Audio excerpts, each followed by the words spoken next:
they say all men are created equal. Shot! Master! I'll pull out the Glock! Full of suffering, succotash, son!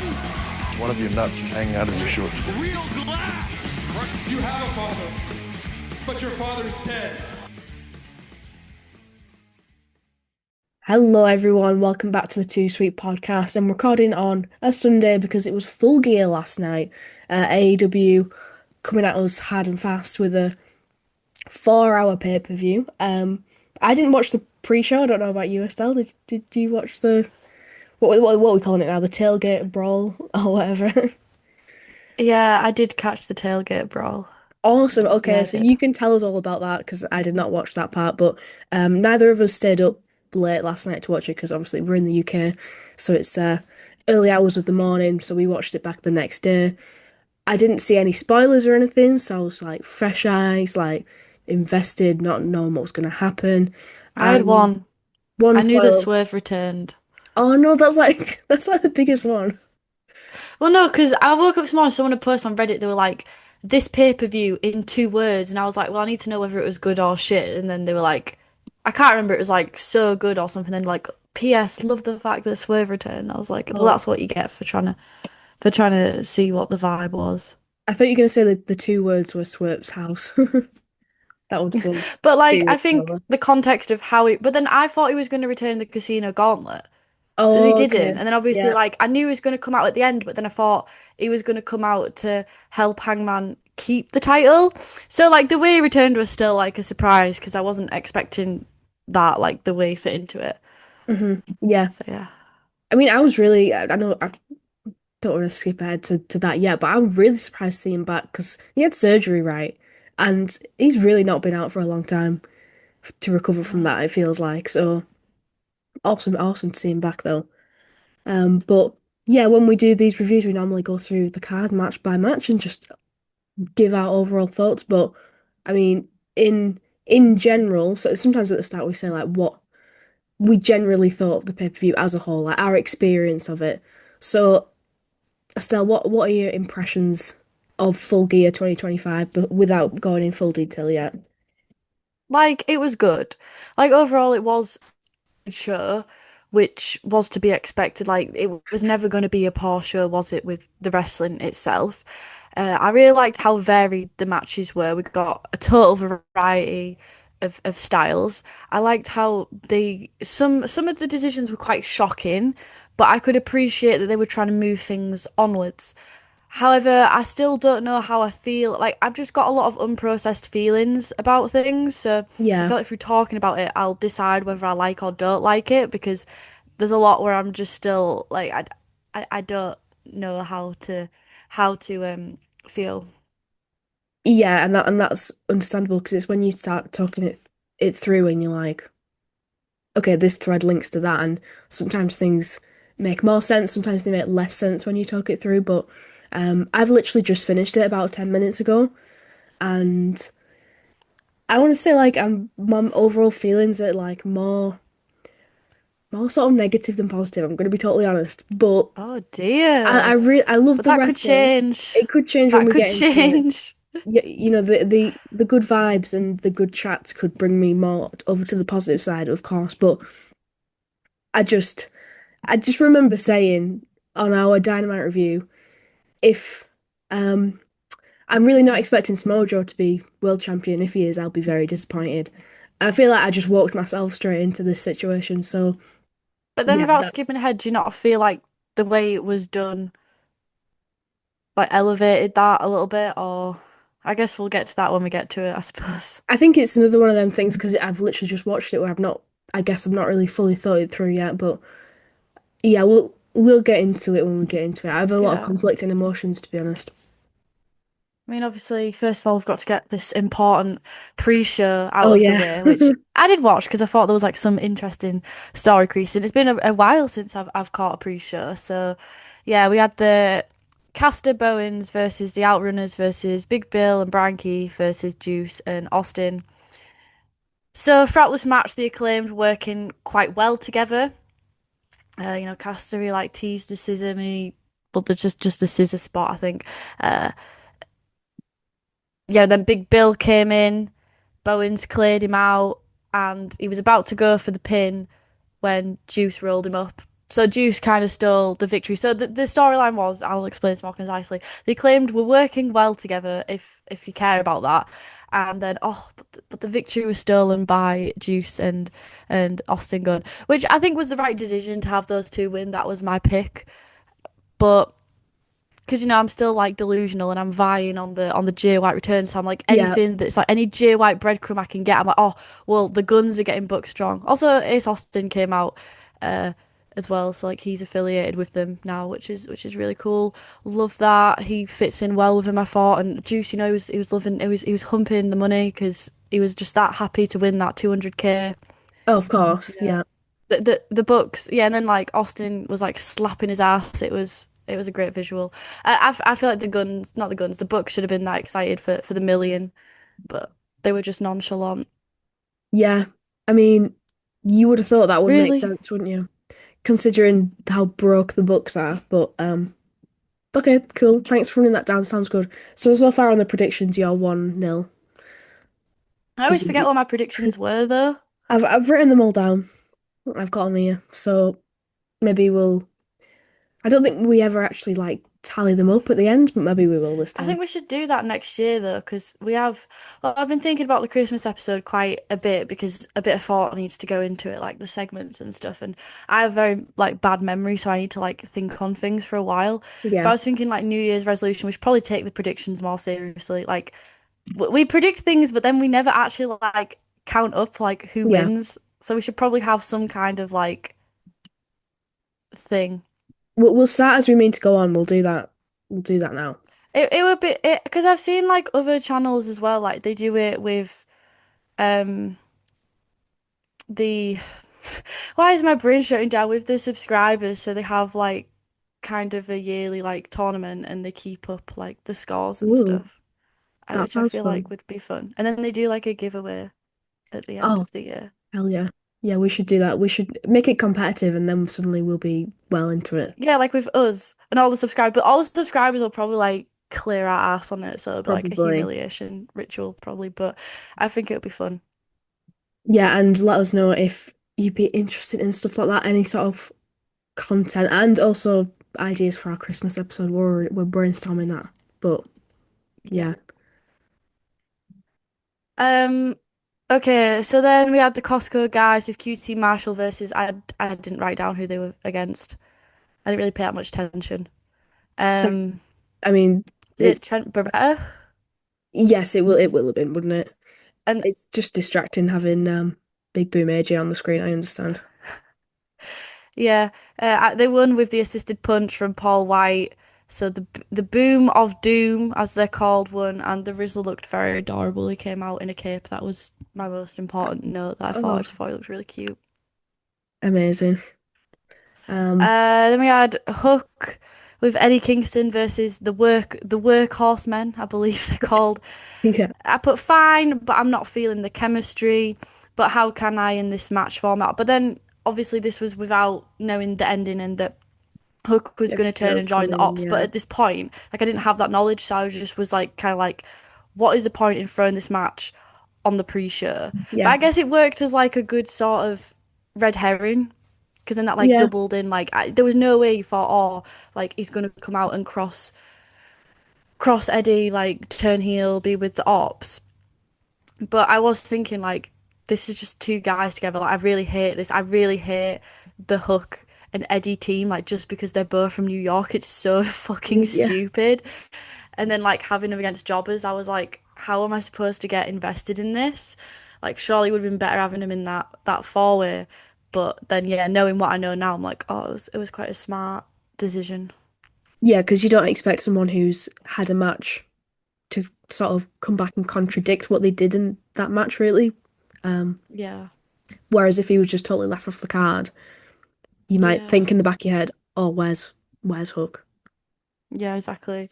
And then we had the Don Callis family versus Sky Team, the most anticipated match for the CMLL trios, which Okay. this was so fun. This match was so good. It was so like the wrestling was obviously incredible, but the way they planned it out was amazing. Because obviously, like, if you watch the main show, it did bleed into it, but you wouldn't have seen like the start.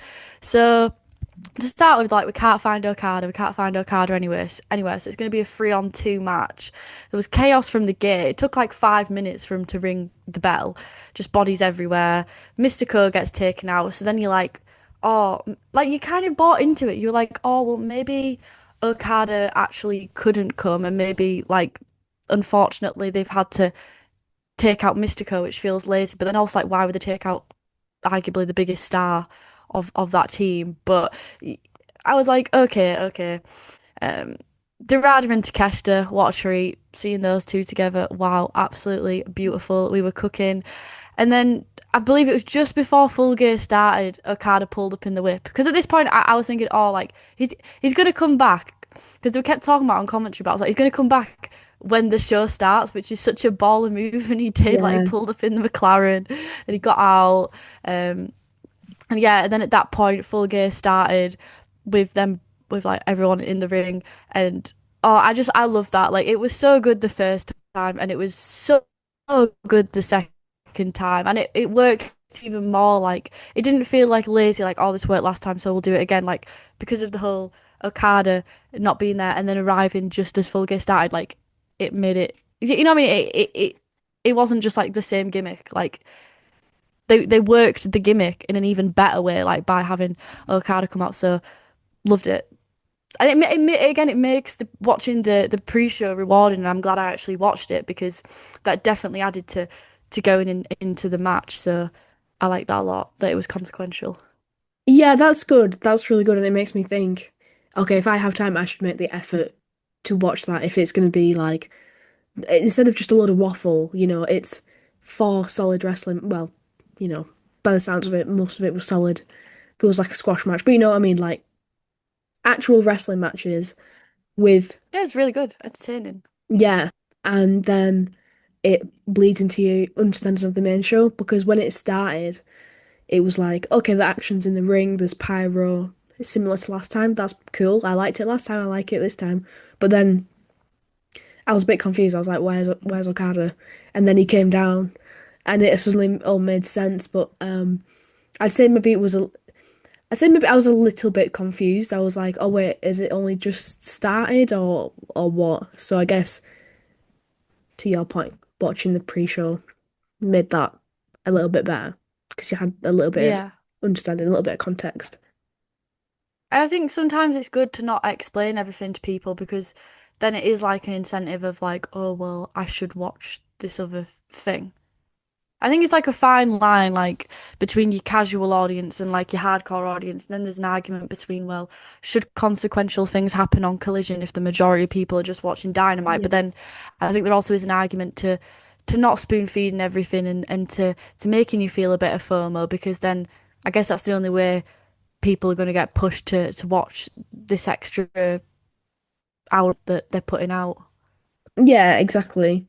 Um, it just works so much better, doesn't it, than, oh, we'll put two matches on the pre-show and then we'll just have Renee and Jeff Jarrett talking for the rest of it. And as much as I love Renee and Jeff Jarrett, like it doesn't entice me to want to tune in on YouTube or anything. Yeah. Yeah, and it was really good as well because when he actually came out, Takeshita had the advantage. He had Dorada in the corner, and that was when Okada arrived, and he did the full fucking entrance, Yeah, he was like taking that his meta sweet, thing sweet we were time. that meta thing we were talking about. It was like a satire of that meta thing that wrestlers do when there's urgency, but they're just gonna Yeah, take like the full entrance, full pyro, like the bit where he came out and he had like the golden ring around him. Also, I want to say like I finally get Okada's theme. I do think it's a great theme, and it clicked during that specific pay per view. I was like, this is a banger because for a long time I was like, this is a downgrade, but I'm on the One OK Brock theme song hype train now. I get it. sometimes you just need the right situation for it to match the aura, and suddenly it's like, oh yeah, I get it now. Yeah, because like I was thinking as well when he was coming down to the ring, like Takeshita was in the ring, like these are two Japanese stars, and if they weren't in like an American program, like they wouldn't, like an American promotion, sorry, they wouldn't, like this isn't like a thing in like Japanese wrestling, like this situation wouldn't happen, but it's Yeah. really cool. I just love how AEW it handles like international wrestling, and it's not always been perfect. Like the Luchadors, for example, they were not booked well for a long time. But again, when you think about like the long history of like international wrestling in American promotions, and you think about like me growing up in my childhood watching WWE and how they would handle Japanese stars, it felt like, oh, they can never have like they have a limit, like they can never have like a big program. And obviously that changed like throughout the 2010s. Like you had Nakamura, you had Asuka, and attitudes did change to an extent, but still like I don't know if this is making sense, but it was just like really cool, like oh that we can have this style of program, and it's different for them. It's probably really fun for them to do that. It's really fun for the audience to see him in that situation because like not that they couldn't have that story of like the young boy, and the tensions between him and like his senior, like not that they couldn't have that, but the way like Okada's leaning in even more to the American wrestling style of like being a heel, like the pomp and circumstance, the pyro, the big entrance, the theme song, even though it's by a Japanese band. Do you know what I mean? Like it's just really cool, like the way that they've gone about it, I think. Yeah, and yeah, I agree. And also like they've not I don't know, they've Not not changed rushed. themselves. Yeah, exactly. It feels like Yeah, authentic, and they've yeah, not rushed into like a, oh, this is a big money making storyline, let's just go all in on it. It's like, no, we're going to take our time with this. We're going to treat them like the stars that they are, but at the same time, it's not just as if, oh, we want to get our big money match out of these two as quick as possible, because clearly that would be a big draw. But yeah, they've just been allowed to to be themselves and play it. It seems like the word like they want it to, and it seems like they're having fun with it. So yeah. Because it's such a tough balance, isn't it? Like I guess what I'm trying to say is having people keep authentic, but then also have them do things that fits in with your promotion style or your style yeah, right. of wrestling. It's such like a difficult balance, but yeah, they're doing a great job with it. And then also like with the luchadors, like the lucha division, like they've definitely come leaps and bounds with like integrating, I guess is the word, integrating them into the roster and making it feel more natural, which is good. So Hechicero was acting as the peacekeeper. Takeshita and Okada like, okay, we're gonna have to come to an agreement. We're gonna work on winning the titles, and Takeshita goes to shake Okada's hand and he gets like the middle finger. So it was like, okay, we're gonna play it like that. Mystico comes back. Okay. So Okada pulls Mystico off during the armbar to help Takeshita, and so he's raining down on Mystico. And when he pulls him off, he continues to rain down these fists on Takeshita and then shoves him out of the ring. So we have these moments of self sabotage within the team to just for the sake of Okada's ego, which we've seen in the past when these two have had to work together. Uh, we had Okada pushing Neon out of the suplex that Takeshita had a hold of on him, trying to get the words in the right order, to do his own. So again, lots of showboating, lots of pissing contest, dick measuring, however you want to word it. Lots of He rage baiting from Okada. rage baiting. He accidentally lands the Rainmaker on Takeshita. So yeah, just lots of but again, whenever these instances are happening, he doesn't show a lot of regret. Like Oh no, he's smiling, his little shit-eating grin the whole time. you can tell like that he wants to win the titles, but at the same time, like he's not taking it as seriously as the others because he's fucking Okada. Like he's already established this is just a side quest for him, and also probably because he knows Callis ain't gonna punish him. Like he knows Yeah. he can get away with shit. So there's also that element. Um, Yeah, so after this Rainmaker is hit by Takeshita, Hechicero walks in to Neon and Dorada.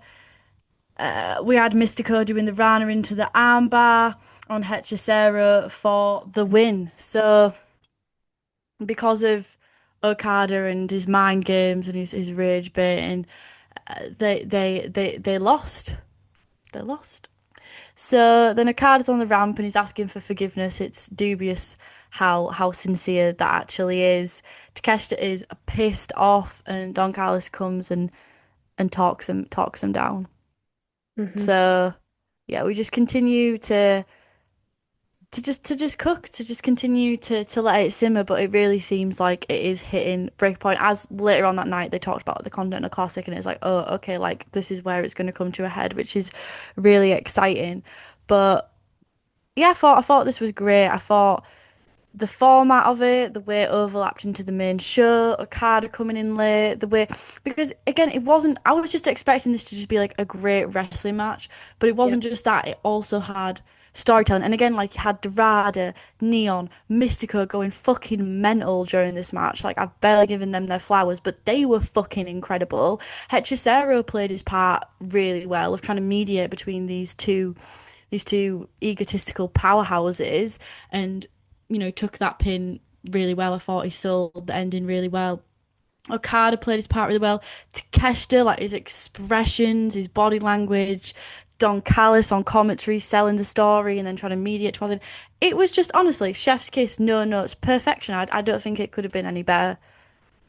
Yeah, I completely agree with you, and I like how it's it's entertaining and also kind of funny between Okada and Takeshita, but without veering into it just being like pure comedy. It is like you feel the tension between them and you want to see them fight. And it's amusing, but it's never silly because you can tell to Takeshita it's serious. And it's just a hot angle that it's been simmering for a while, and I think the longer it goes on, the more you just want to see them fight, but it makes it more intriguing, like the way they'll go about that. I suppose they'll probably meet in the Continental Classic, I suppose, which will be awesome. But yeah, I thought Mystico in particular, I thought looked really good in this one, um, and I think it was the right result as well. It's like they've caused their own downfall, like the Don Callis family, and Don Callis is still in denial about the whole thing, which adds another layer of like again comedy to it. To be honest, it is funny, but then at the same time, like I said, it makes it more tense because it's like, well, whose side would he take if they did completely blow up, sort of thing. So yeah, overall, I think it was a great way to start the show. Like in the middle of the action, it's hot. It's like this type of match was a good way to get the energy started at the start. So yeah, overall, I thought it was very good. Yeah, and I think like the longer it goes on as well, the more it garners sympathy for Takeshita, Yeah, because the definitely. more you're seeing him in this impossible situation of trying to work to get titles for the Don Callis family, trying to be like, the role model, like family member, Yeah. and on one side, like Kyle Fletcher gets special treatment, on the other side, Okada's come in and kind of shoved him out of the way, and also like the rage baiting and antagonizing of him and like his raging frustrations. Meanwhile, he's like IWGP champion, like he's having great success, and he's kind of finding his own independence outside of the Callis family. He doesn't actually like, what the hell are the Callis family providing for him? What's Dom providing for him other than like he just isn't, like, it's just trauma bonding. So I think Yeah. as well, like having the program run for a while, like leans into that, and it's going to make, when you would imagine he does beat Okada and when he does turn face, like it's going to make it that much sweeter, Yeah, which you probably definitely. wouldn't have had if you just like did it out of the gate. Exactly, yeah. You just be like, oh, this is two great guys going against each other. But they've really painted out like this is who the face is going to be, this is who the heel is going to be. So Yeah, exactly. It yeah. builds more character, it builds more motive, which is very good. Yes, yes. So next up we had Pac versus Darby, which really was a one of a kind type of match. There was lots of violence, and blood and just yeah, sickening matches, but this one really stood out, I think, in a different type of way. And I think if I had to put down like the most violent match, I probably would say it was this one, even though there weren't that many bells and whistles or props about it. It was just ridiculously reckless.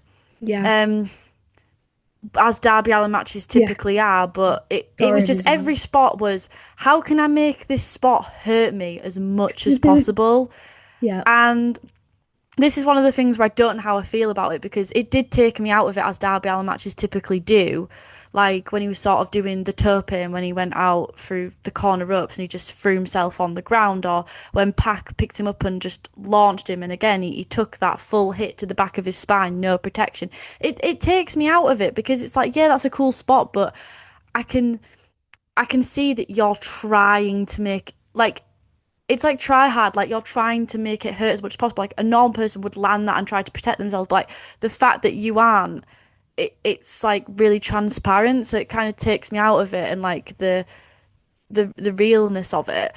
But then also like it was a great match. The tensions throughout felt really high. I'm not a fan of like the Death Rider stuff or like a lot of the faction stuff in AEW at the minute. So like if I can watch something with a feud that I think is tired and walk out of and think that was a fucking great match, then that's or like be invested in it, then that's a credit to the match itself. But at the same time, it I don't know, like it was good. Like Pac matched his freak. He was like raking his back. He was digging into the burns. Like, Oh God, yeah. but at the same time, I was just like most Darby Allin things, like, are we just taking this too far right now? Well, especially the one that you mentioned about going through the corner, because how many times do you see someone do a hammer throw and they just hit the buckle? Like, Darby, why can't you just be normal for 1 fucking second and just hit the buckle? Like, he just threw himself straight through to the floor. And I loved that spot just from a visual perspective of watching Darby Allin get hurt. But it makes absolutely no sense whatsoever. So, yeah, I totally hear what you're saying. And to an extent, I agree, but I from an entertainment standpoint, just enjoy watching this little twink be thrown around. And it's funny. But yeah, you do sometimes think, what was the point of that? You nearly killed yourself. It's just amazing he's not picked up more injuries. It's actually crazy. Like, I think he probably has. I think he's just like the type of person because of like his skateboarding past or whatever. Like his body's used to taking that punishment, and when you're in constant adrenaline, not having like any recovery time, like of course you're not going to feel it when you go, but when you're fucking 40 years old and you can't bend your knees anymore and you've got arthritis in every part of your body, then yeah, you're going to be feeling it. I mean, look at Mox, like he's absolutely fucked. Like he suffers with arthritis terribly. And yeah, he did some reckless spots, especially in CSW, back in like his. I know he's still hardcore John Moxley, but he's hardcore John Moxley, early 20s before WWE era. But that's still not a patch on what Darby Allin does yeah. weekly to himself. So he's going to be in a wheelchair. He's going to be like that little worm thing from SpongeBob with like the black eyes. It's like a brown worm thing in a wheelchair. If you look that Oh up, my that's what God. that man's gonna look like when he's aged. But he's not even that old. But Well, yeah. yeah, you're probably right. But regardless of what Darby Allin will look like when he's 40, um, I enjoyed seeing what these two would do within the confines of an ordinary match because they did definitely play that up in the build up to this match. Like it's just a straight up one-on-one wrestling match. And I liked how they were creative with the way they took a lot of damage and making the most of that. And it did, like you said, feel like one of the more extreme, violent matches on the card, despite the fact, there was obviously no weapons or I can't remember if they were bleeding. It was a it was like it did have a stip though, didn't it? It might have been like a no DQ, or I don't think it's no holds barred, but the Roddy and not Roddy, the Kyle and Mox one was, but there was definitely a stip, Um, I think, unless I just made that up. no, I think it was just a straight up singles. Um, Right. so I think the way that they managed to utilize sort of, I guess, just the environment, for lack of a better term, and make it feel very violent was very effective. I think that as well, I liked the mat wrestling that they did, the technical stuff, like showing them both as capable beyond what they're known for. So Pac's known for like the high flying stuff. Darby obviously known for death defying, nearly killing himself every time he steps in the ring. So like making them more well rounded because they did that sort of thing. Like technical grappling. I thought it was the best Pax looked for ages, and I thought that Darby's obviously the perfect opponent for that. He makes anyone he goes in the ring with look 1,001% better than he is. Like not better, stronger and like bigger. Even if you look at Pac, he's actually quite short. Obviously, he's absolutely jacked, but you know what I mean. And like the burns and stuff. I don't know. Do you reckon? I don't know. I'm being worked. When he ripped the bandages off, it looked like they were legit burns on his arms. I don't know, like if it was just makeup or something, but that really worked me because he was giving like a Chinese burn on his arm, and I was just like, oh my God, like everyone's had that done to them when they were a kid. Like you know how that feels. Imagine if it was legitimately like blistered skin. So that was really visceral. Um, I I won't. used to Yeah, love a good Chinese burn. what I don't you know if it like? was the autistic kid in me, but like I think I used to like You ask like the people feeling to of it? Chinese burn me. That is Yeah, I quite liked savage. it. Yeah, I used to like go and ask people to do it to me. Okay, that's quite sadistic. Darby Allin over here. Um, I anyway, liked this, but I think it was like a stim. Like I liked the sensation of it.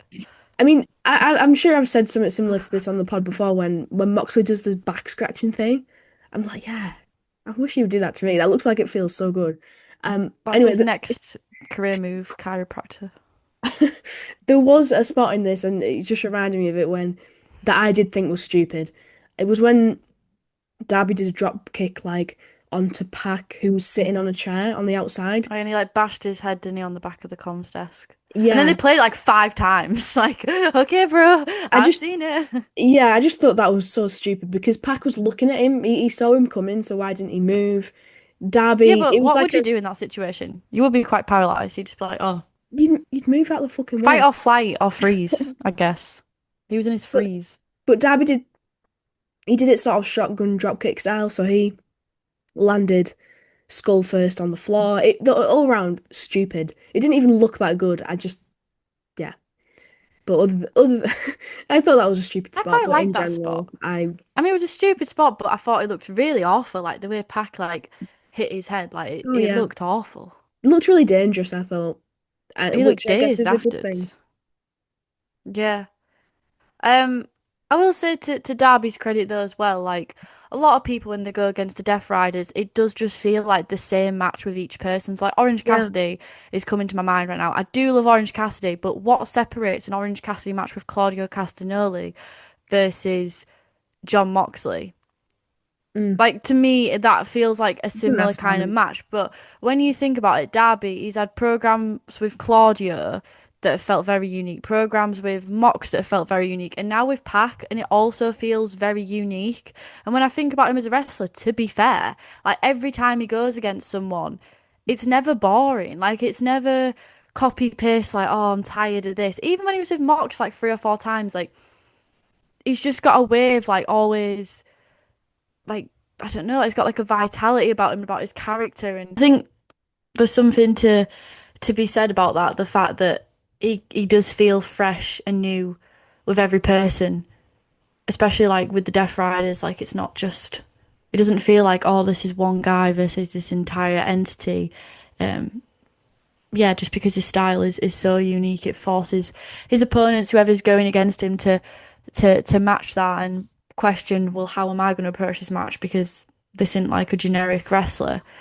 So I think that is something I would like a singular flower that I will give to Darby in this instance. I think that's a really good point. I do think that's a really good point. And yeah, I'll never be his biggest fan, but I'm definitely warming up to him a lot. Like the more you see of him, I think you notice little things about him that there's a lot more than just a surface level old guy who jumps off tall things and sets himself on fire. Yeah. I like the start as well. It had like Halloween 2 vibes in the hospital. I had the Yeah. TV of like the highlights of Blood and Goats when he's pushed through that table on fire. He smashed the TV out and then yeah, came out. Uh, Like I say, I like how he's selling the burns, which was nice to see Darby Allin selling an injury Yeah, for once. That's exactly. different. Very high tension. I wrote you could feel the vendettas, despite how overplayed Darby versus the Death Riders is. Yeah. Felt it didn't feel like fabricated or artificial or like, oh, like I just hate you because I'm Death Rider, you're not Death Rider. Like it felt like there was Personal. genuine tension. Yeah, personal. Um, anything else that I want to talk about before we move on? Yeah, even like the Germans or the belly to belly that it did in the corner, all that was sold with reckless abandon. So even the moves like we've talked about, the most dangerous spots throughout the match, but even moves like that were just sold like it was the worst thing possible. Yeah, yeah. We had the black arrow into the scorpion deathlock.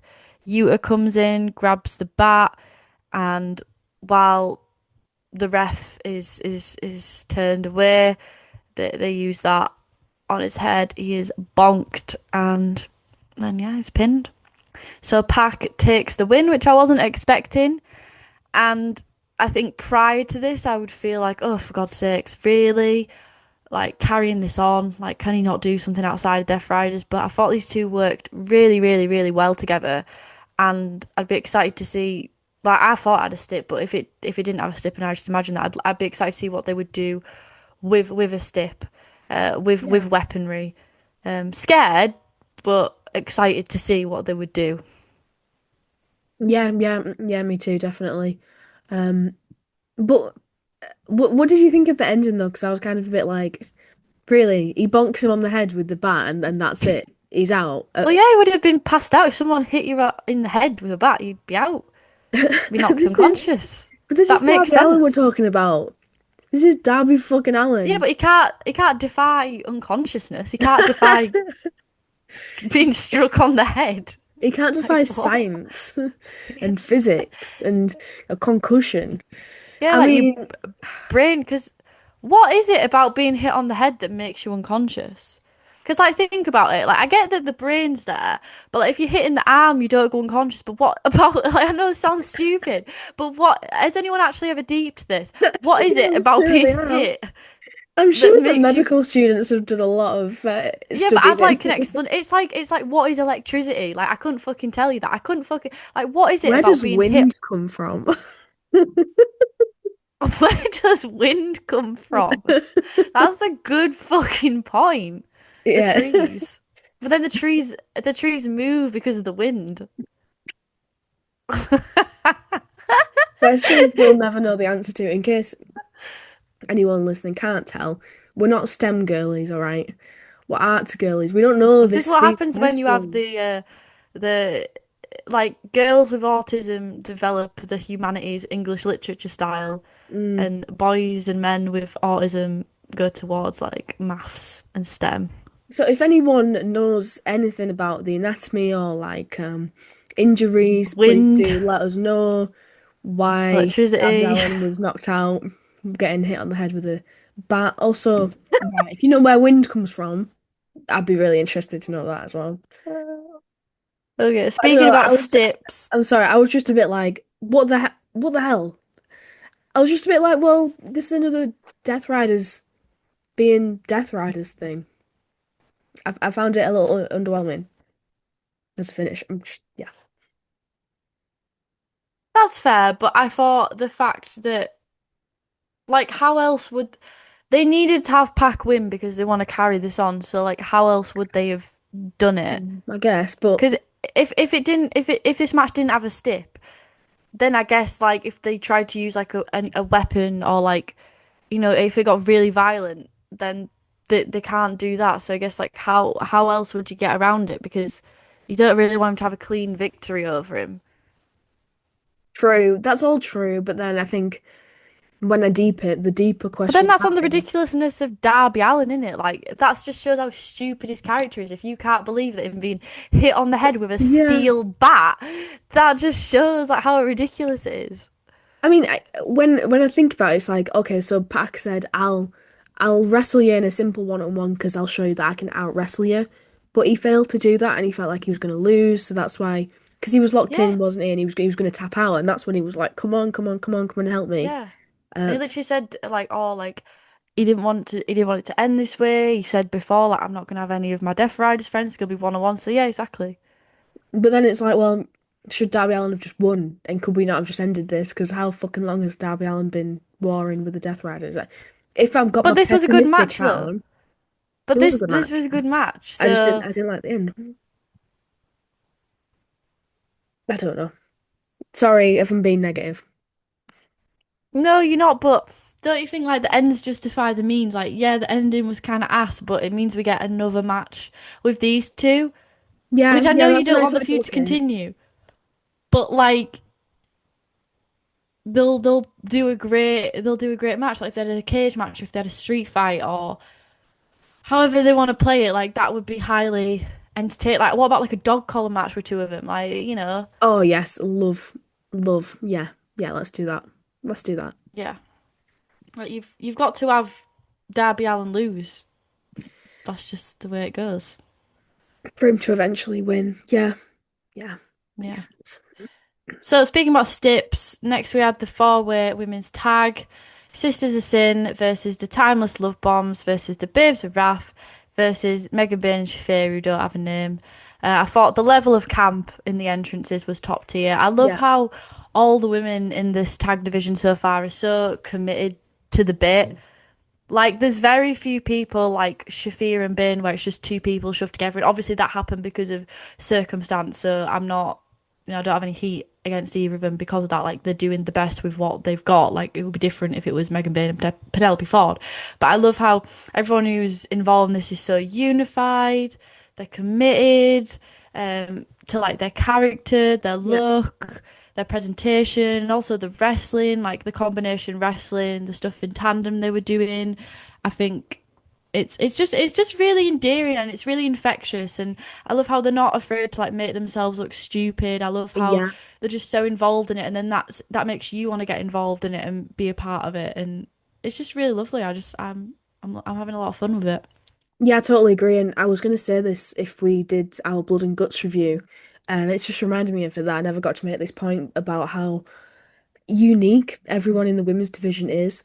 Everyone's got a character and a unique look, and sort of like a gimmick, but not so much stupid and outlandish. It's just that they're all themselves, and I love that. And you can really tell each of them apart.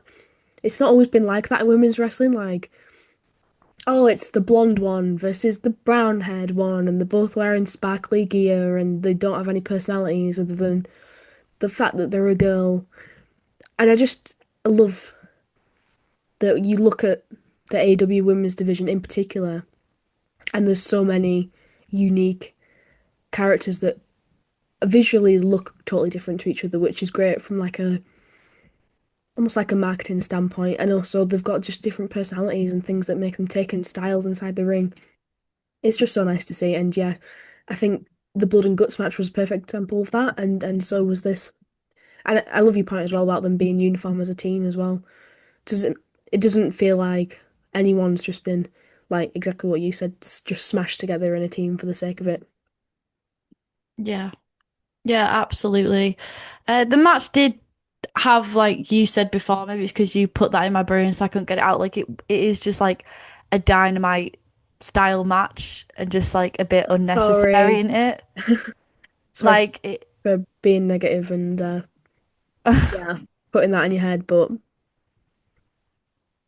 just it's not necessarily. It wasn't even that it was a bad match, and it's great to see them all getting time on the pay. yeah, yeah, yeah, of course, of course, of course. But it did. It was The more take enter is just a bit ridiculous, isn't it? Yeah, it was Like when more like everyone's fighting for entertaining. titles and Matt Briscoe's fighting for whether he's going to be in the Callis family or not, and Yeah, Pac versus Darby, like that's intense. And then this is just for a stipulation, and it's for who's going to pick the stipulation. But then, the Timeless Love Bombs won, and I think that's because then, like, I hope that they actually do run with that and that they do come up with a really fun stipulation because otherwise, this is going to feel like such a waste of time. Because I imagine, hope this is like a way to justify a really daft match. imagine Tony Storm's just like, we want a street fight, and everyone's just, oh, for God's sake. Yeah. Probably. Probably. So, the heels, Ben Shafir and Sisters of Sin had some fun moments together, trying like challenging like their alliance that they had at Blood and Guts that kind of came to a head in this. Uh, I mean, yeah, there was a series of roll-ups and between Harley and Tony, who had a great hot tag. The crowd were clamoring for her as always. She came in, delivered. Um, and then we had the big package on Harley for the win. So yeah, I mean, as daft as the match is, I thought it led to the outcome which would produce the most fun. Yeah, definitely. I think definitely the right team won. And it makes them look strong, obviously, but without really making anyone else look weak, which obviously is the last thing you'd want, considering they're all still on the same level in tournament terms. Um, I think in particular, like Marina looked really strong. I feel like they're really protecting her, which, yeah, as they should. Felt like she was going to end it at one point with Mother's Milk, but then it got broken up. So that move is very, that submission is very protected. And yeah, I like it. It's very on brand for Tony Storm, isn't it, to win with the big package. So yeah, and I just love her and Mina. They're just so cute. I love everything about them. So I'm here for it. Yeah, very endearing. So then we had FTR versus Brodito, which really threw me for a loop because I was not expecting, and that wasn't the first time I wasn't expecting the outcome of the night, but this was the first one I think that really sort of threw me. I think these two are great foils for each other, and they had an absolutely amazing match displaying tag team excellence. FTR were in the element. FTR is so good at the that last 10 minutes of near falls Yeah, and reversals and just that's they're so good at that. that's so FTR. That is so FTR. Like that's their trademark. Lots of near falls, like crazy Uh, ending. and they're great foils for each other because you've got FTR who are very serious and the heel at the minute, and then you've got Brodito who are fun. They're the crowd favorite. They're the underdogs that just managed to snap up the titles, and I love that. I love that they like even the wrestling played into that, like Bandito planting Brody on Dax was just mental, like doing like the Macarena, like just having fun.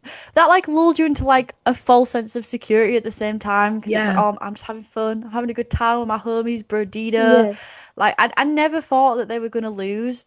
And then as well, like, because all the near falls towards the end, the crowd were going crazy. It's probably the hottest the crowd was all night, to be honest with you. Like, yeah, yes, like they were so happy every time that Brodito kicked out, which then made when FTR won with was it the, well, like Bandito was, well, first of all, like during these near fall stuff, Bandito was really isolated.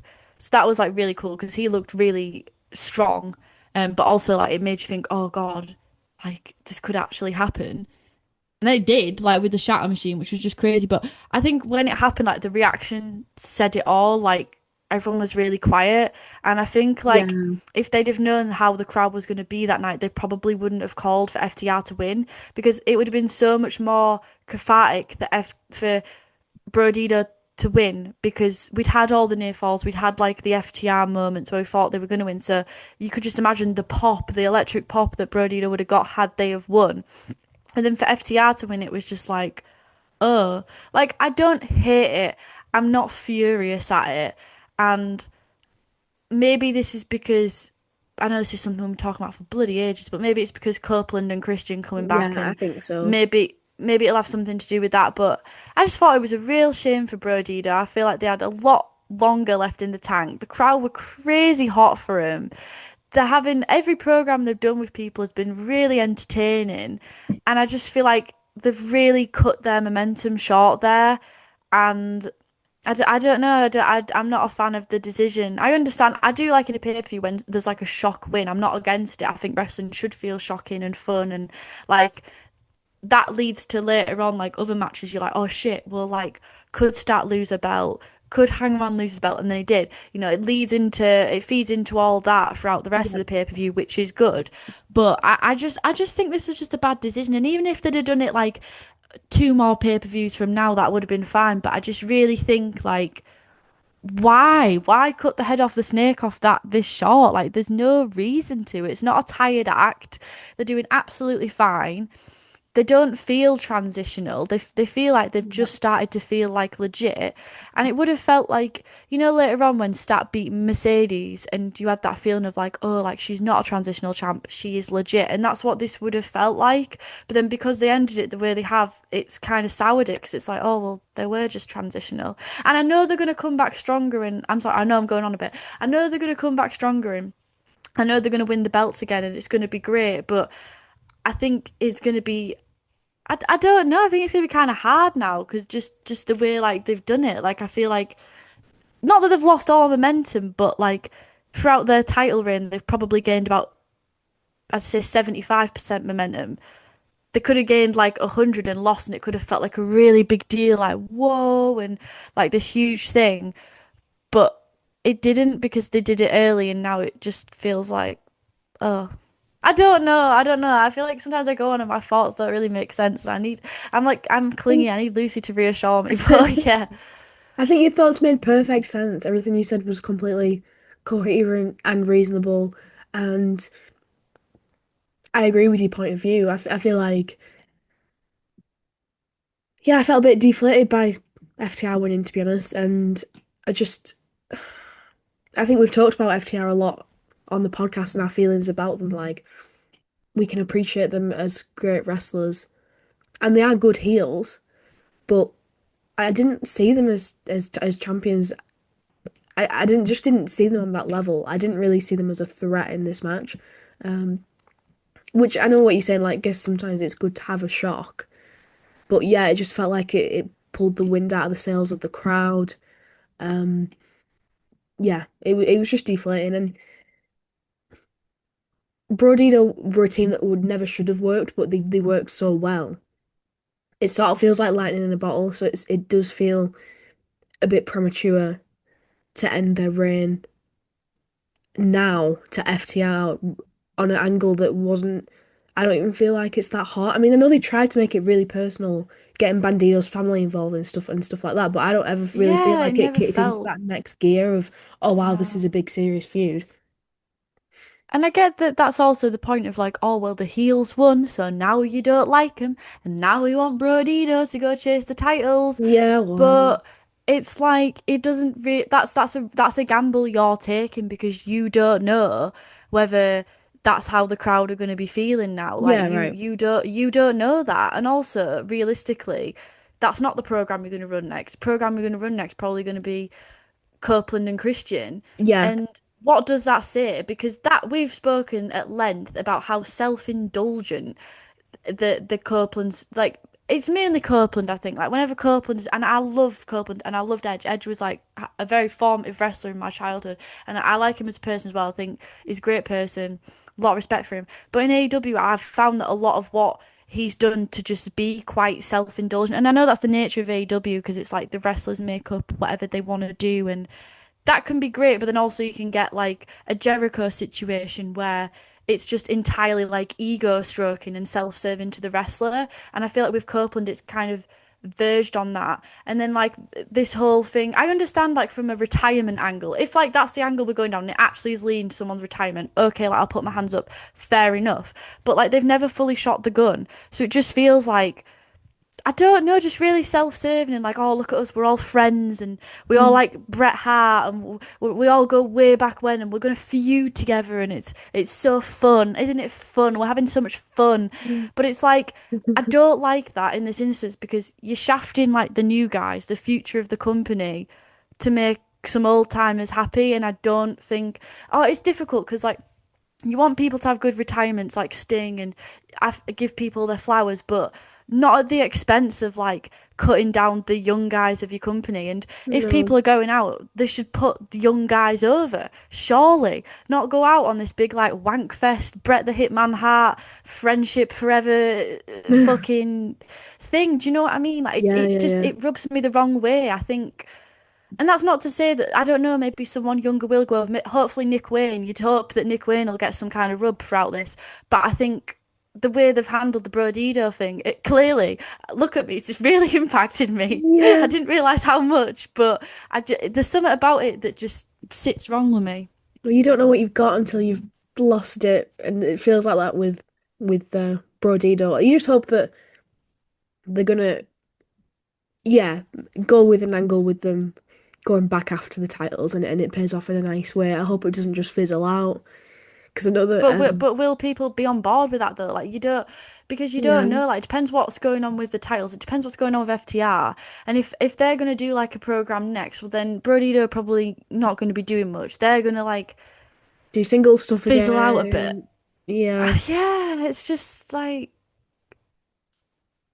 why? I don't Don't get it. understand why. Yeah. Should we move on? Yeah, let's move on.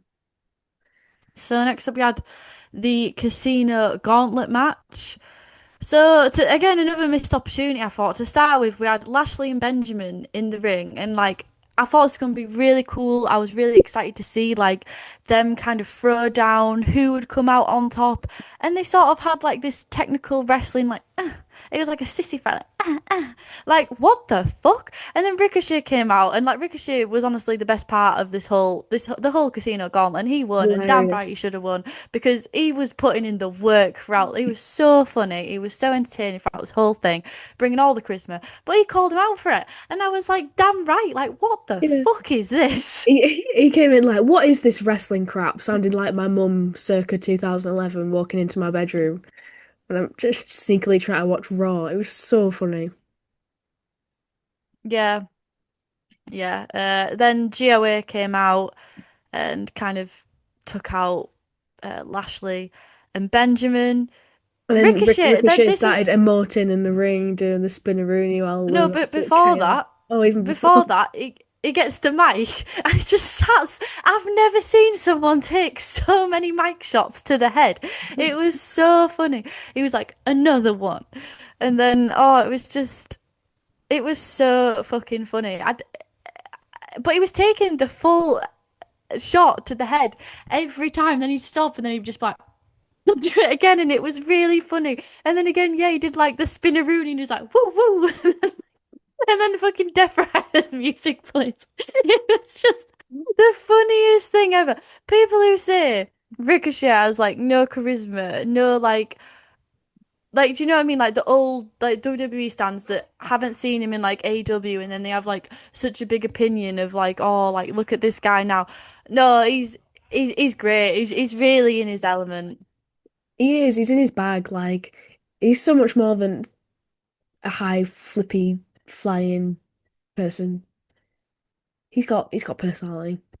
Yeah, absolutely, absolutely. And I love that though. I love the idea of someone who is a high flyer being a heel because that's so It's a face unique. Like for style. so long, people always change their wrestling styles. Like Jack Perry, I was thinking like later on when he had his match, like he's such a good wrestler. And then I didn't get why when he was like a scapegoat era, like his matches didn't really hit. But then as soon as he's gone back face or tweener or whatever the hell he is, he's like going back to his old style of wrestling, which is so much more fun. But it's like, yeah, why can't you have the best of both worlds? Because it is really cocky and it is really obnoxious. And you get like old timers like JR or sometimes Shivani, and they're watching a lucha match and they're like, well, why is he doing all this? And even, I can't remember who it was, maybe it was MVP when he was talking about Mike Bay, like, Yeah. well, that's not going to put him away, is it? And it's like, well, yeah, like it is really self-indulgent to do a fourth. Why do a 450 when you could just like punch someone in the face? Like it Yeah. makes a lot of sense. Like, yeah, why would you not pair that with a heel? Yeah, 100%. I think it's a little bit risky because that style is it's so over with the fans. Like they're gonna want to cheer when they see a beautiful flip or something. So you have to do it with the right person for them to actually still want to boo. And I think that Ricochet's he's been the perfect person to do that. Yeah, absolutely. Then we had Claudio coming out, and then we got the beautiful moment of the tope into the uppercut, which was just a thing of perfection. Fucking stunning. Again, I'll repeat myself. I love watching Claudio beat up twinks. It comforts me on a really deep level. It's like he's giving me a hug. I don't know, I just really like it. A And lot to also, unpack there. at this point, 4 out of 4 entrants were bald. Not a single hair in sight. Then we had another Death Rider, Garcia, which again was really comedic because it was like, oh, like I've cleared it. I'm all good. No, here comes Daniel Garcia. Then we had Orange Cassidy nonchalantly slapped Ricochet's bald head, which was very funny. And then he took on the Death Riders. So there was a lot of like throughout this match, there was a lot of. I could appreciate that they were trying to thread in like consistency and storylines. The only thing is the storylines they were trying to thread in were things I don't give a fuck about. Yeah, Like Matt right. Menard, like, oh, Matt Menard's here, guys. Oh, he's gonna give Daniel Garcia his comeuppance. Oh, this is hot. Like, fuck me. No, it's not. And then like the Death Riders and Orange Cassidy, like, oh my god, no. But I could appreciate what they were trying to do, and they were trying to deliver some kind of story. It's just not the story I like. Which then I'm like, is that an issue with me? Because it's like I keep talking about festivals, but when a festival lineup goes live, and people be like, "Oh, well, I don't like this band, I don't like that band, this is fucking shit," and then they'll sell like 60,000 tickets. So it's Yeah. like, "Oh, well, That they shit then, didn't is book it? it for me. They didn't book it for me." And then sometimes I'm like, "Is that the attitude I'm having?" But I'm like, "No, like this is just genuinely just lame. Like Matt Menard should not be getting that kind of treatment." I mean, yeah, I know that bit really didn't work because you know what? I was thinking, I'm happy for this guy. He's got his spot on the pay-per-view. I bet he's well chuffed about that. But he came in, went straight after Daniel Garcia, and they wrestled in the crowd, so then the cameras weren't even following him. He was on the pay-per-view for probably about 30 seconds in total, and still no one cared. Like, no, I'm sorry. If you care about this angle, I'm sorry. I'm genuinely, but maybe I did love the promo he cut on Collision. Because AEW, I sent this to you, and AEW, they've been putting like Midwestern emo, like guitars over promos, and they did one for Daniel Garcia, and it was so good. well, They did one I'm for like Hangman as well, and it was just like it went really hard.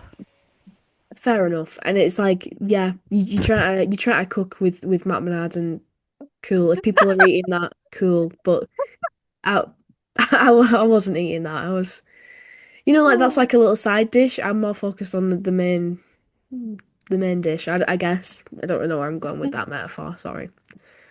No, so after Orange Cassidy, we had Wheeler Yuta, so we had the 3-on-1 on Orange Cassidy because that's what we want to see. Then we had Kevin Knight, and oh my God, when he came out, he defied gravity. He was like Yeah, Elphaba defying gravity. He did like a Superman punch or whatever the hell it was on Yuta, but like he jumped up in the air yeah, like 100 feet and then delivered it. I was like, what the hell is that? yeah. No, it was like he springboarded, but it was on But with the floor. nothing to go off. Yeah, It was so it weird. reminded me of Sonic.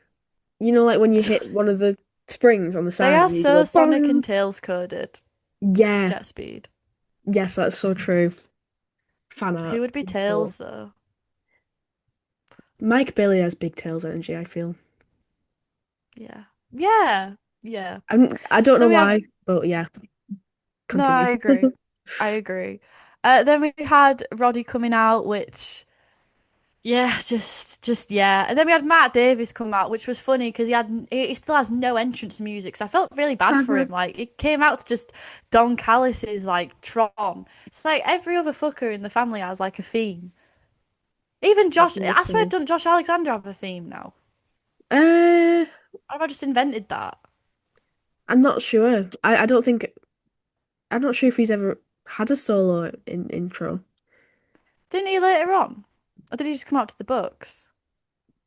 I don't know. I can't We remember. don't know.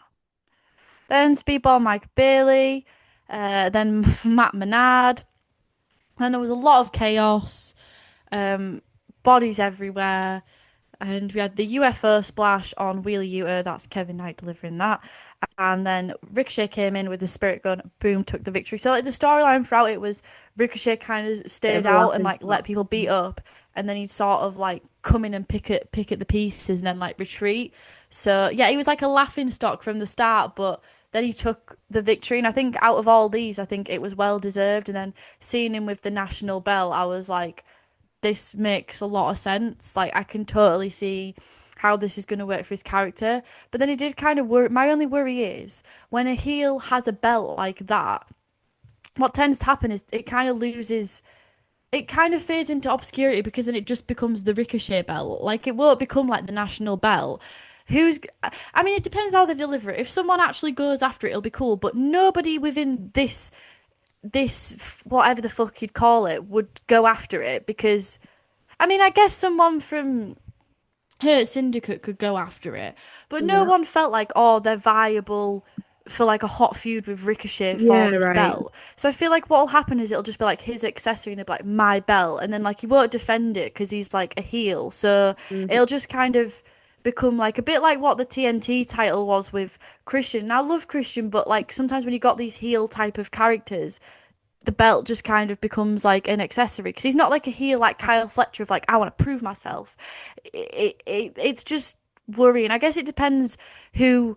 I mean, there's a lot of people who could return and challenge him for it, and it would be very hot. Like, you know, I don't know because I assume Osprey will go for the world title, but like, you know, Osprey, Cheer White, lol. I don't know. Like, there is instances where they could make it cool, but Yeah. I have concerns. I think your concerns make sense because it's a little bit difficult at this moment in time just to see the long term, other than, yeah, Ricochet just being a cocky little shit and parading it around, maybe having like a open challenge against someone Oh God, yeah, that'll happen, won't it? that you don't really care about, and it's like, oh my God, are they going to win? And then maybe the Gates family help him cheat or something. Um, Oh God, it's like but a I fucking do think crystal that ball. maybe Mike Bailey or Kevin Knight That'd be potentially cool. would be a good contender for this. If because with the first champion you really do set a precedent, don't you, for the vibe of the belt. So it's interesting that they've gone with someone who didn't really work hard in the match. It's just a massive heel, um, entertaining, but it also kind of, where does that fit in the card? Not Like like that prestige. If it was like exactly. someone who was like a face wins it and then every week they're going to be defending it and it's going to be like a big thing and I've got so much Yeah, pride in this belt. But yeah, the fact that they've gone for Ricochet and I think they should have gone for it. I'm in two minds. yeah, I think they should have gone for Ricochet. I think he absolutely deserves it, but it just depends on how they book it going forward yeah. and their track record of how they've booked it with characters like him. It's not been great. And it's firmly placed like in mid card, like very mid card. You know what I mean? Just doesn't. I think I don't know. I don't know. Because I feel like that was maybe the effect of it being a gauntlet match, to be honest. But I don't want to slag off the Casino Gauntlet because I love this concept. It's so much better than a Yeah, it's Rumble, a I great think, match. because it's less claustrophobic. Like everyone has a legitimate chance instead of it being like, oh, you get thrown over the top rope and that's it. That's your world championship opportunity, like gone. It feels more like a proper wrestling match. I like it as a concept much more than like a Rumble. But And not knowing the number of contenders, I think, leads to it being less predictable because yeah, definitely. if someone's in at number 5 and they're quite low down on the card, then they're going to get eliminated out. They're all like, you can switch There's a off lot of until fodder. the 30th entrant is in, whereas in this, you don't know when to switch off because Exactly. it's just constant. Yeah. Um, but yeah, I was expecting like some sort of big return in this. I guess that it was Me maybe a little too. bit I thought disappointing that someone was there going to wasn't. return and just take it. Like, I thought, like, I know Swerve had surgery, but I thought, yeah, like a Swerve is going to win and just win the whole thing. Like you said before, like then it's not a mid card belt, it's going to be really prestigious, but it won't. It wasn't, but I do think that Ricochet deserves it for what he's done so far in AEW. Just where does he go from here? That'll be the telling thing about it. Yeah, we're wary, aren't we? Yeah. So after that, we had Moxley versus Kyle O'Reilly in a no holds barred match. Uh, Again, like this main. So I think this match was when it really like setting for me just how unique a lot of the matches had been thus far and how they'd presented different styles of wrestling. So this one to start with had a lot of like ring psychology about it because it started off as like a typical wrestling match, submission hold match. Well, not typical, but typical of like what these two have been doing with that tech. Well, it's like Kyle O'Reilly's technical wrestling and chops and strikes versus Moxley's deft jitsu. But it was very interesting this match because it started respectable and it ended up with Moxley kind of pulling Kyle O'Reilly into his dirty game. That's what it felt like. It Yeah, felt like Kyle O'Reilly had to get to Moxley's level. And absolutely obviously he won depraved. with the ankle lock again. But yeah, he had to also be depraved. And by the end of it, it just felt like two animals just going at each other. Yeah, Lots of blood and yeah. forks. Oh my God, this match went hard. Like this to me is probably like perfect wrestling match for my personal taste because it's like you have the technical wrestling, but you also have really disgusting violence as well. And I love the way you described it. Like it sort of went down gradually to that, and it was like, yeah, Kyle had to meet Mox on that level to like Mox dragged him down with him. Um, the it was like close proximity wrestling. They were grappling on the mat and things. And to me, it just felt like I was watching a real fight. It didn't feel like there's anything coordinated or like preordained about it. It's just like, yeah, we're having a fight. Almost like watching, an MMA battle, like a cage fight or something. And yeah, I love what you said about it's just like two animals going at it, just scrapping and clawing at each other. And I mean, the forks are just fucking nasty. You can literally see it like piercing the skin like a watermelon. It's But I don't. disgusting. How does it work? Because I'm like, surely they're holding like a blade with the fork, but then they can't be doing because you can see the bottom of the fork. And they're not Yeah, blooded before, so it's not like they've bladed and then like the fork, because sometimes like they blade and then like they take the spot and then it's like, oh, they busted open. But you can see it in real time. So it's like, yeah, if they just are the forks specially sharpened or yeah, something. that's what I was gonna say. Maybe they should just sharpen the fork. Honestly, I don't know. But it's quite clever the way they do it, I think. But um, yeah, the fact that it was a no holds barred match, so they really could have done anything, but they kept it very. I was gonna say tame. Then that's not the right word at all. It definitely wasn't tame. Um, they didn't go over the top with like weapons and things. It was more like it was less like, oh, we can use whatever weapons we want, and more like no holds barred. Literally, like we can, like choke each other out, poke each other in the eyes, stuff that's usually illegal. Like, And it kept that because of that, because the fork doesn't overshadow him. Like a table yeah, spot overshadows him because people pop for the table spot. But because of the way they did it, it's like you say, it was very, I can't remember, I said close proximity wrestling. It keeps the ring psychology at the forefront and the wrestling and the story at the forefront rather than the yeah, spots or the exactly, spectacle.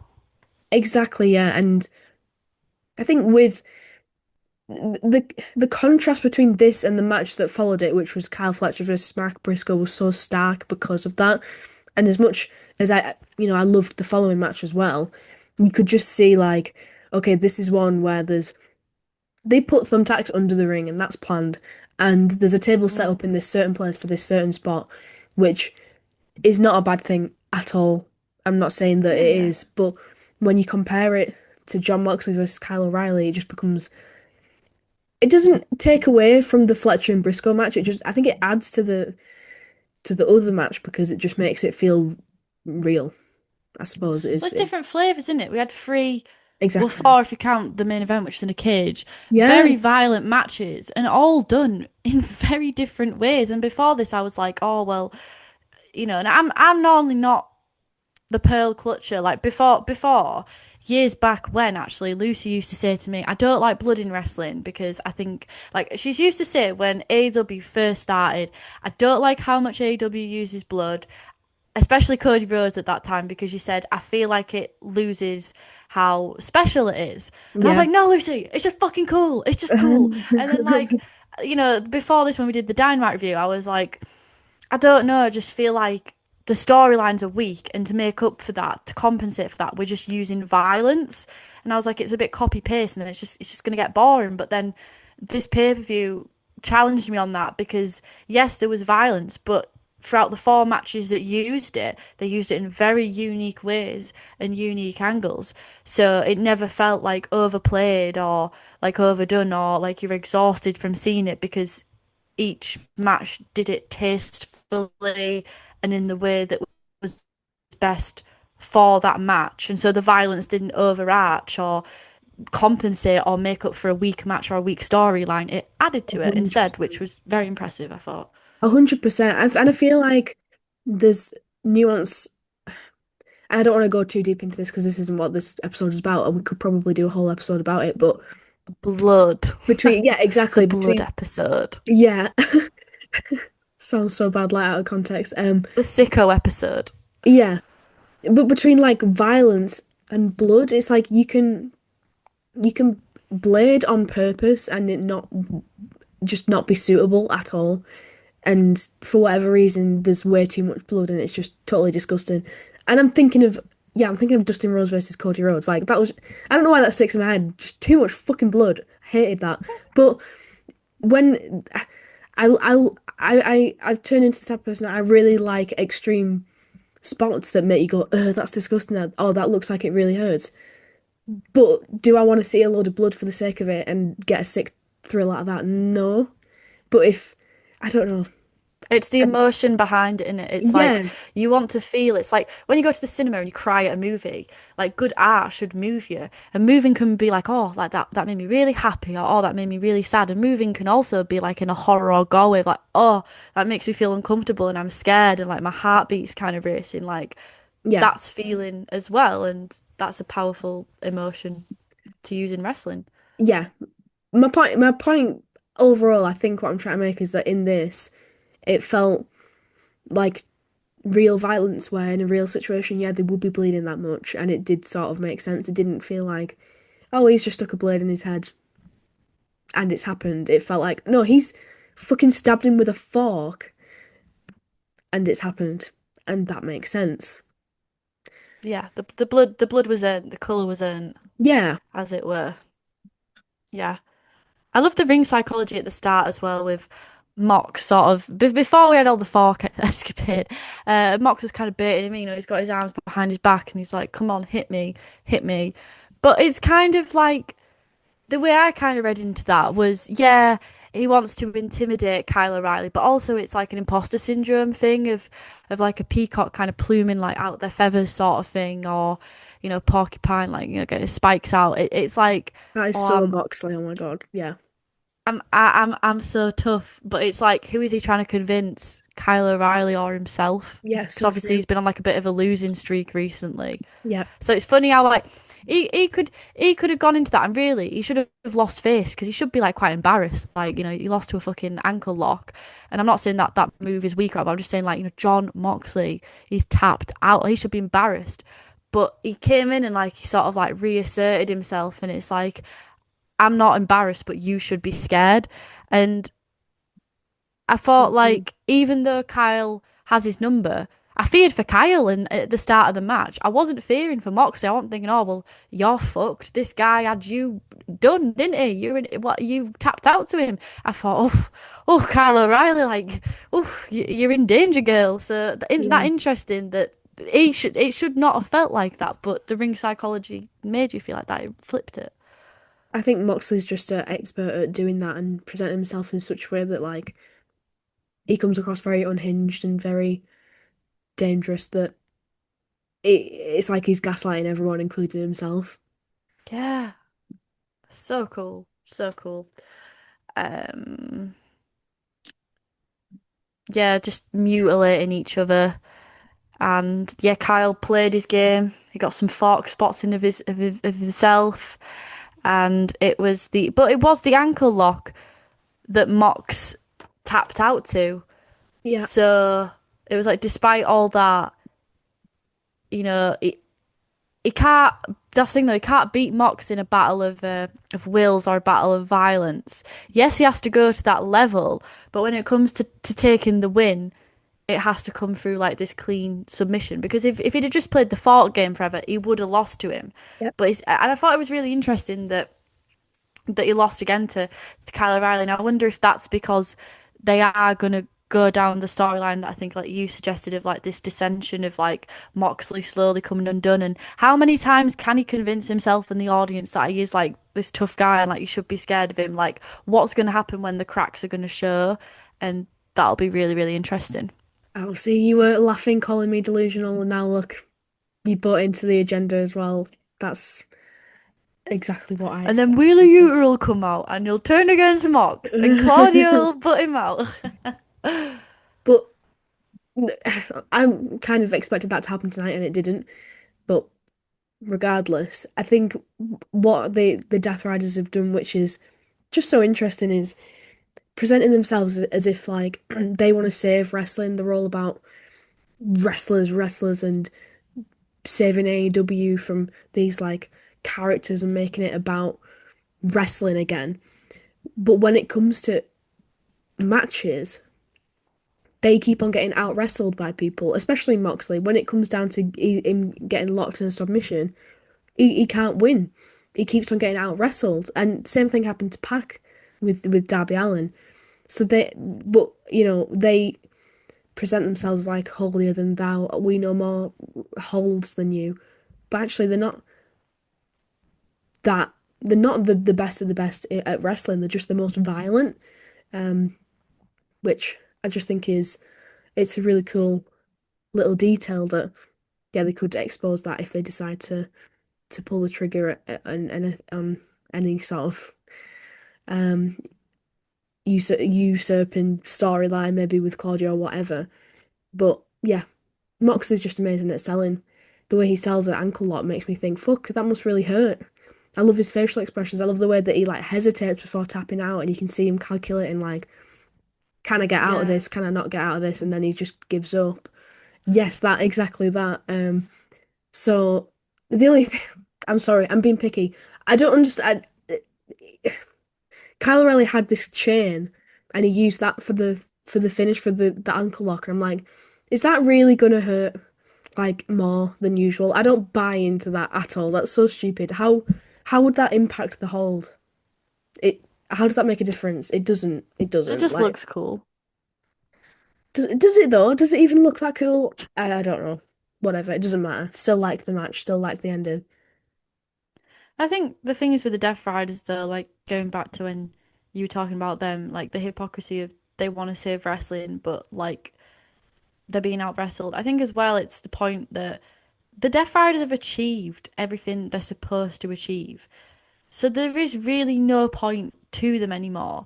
Mm, Which like can go one of two ways. You can be like, well, yeah, it's fucking like Moxley should have gone on vacation. Like it is daft that they're here.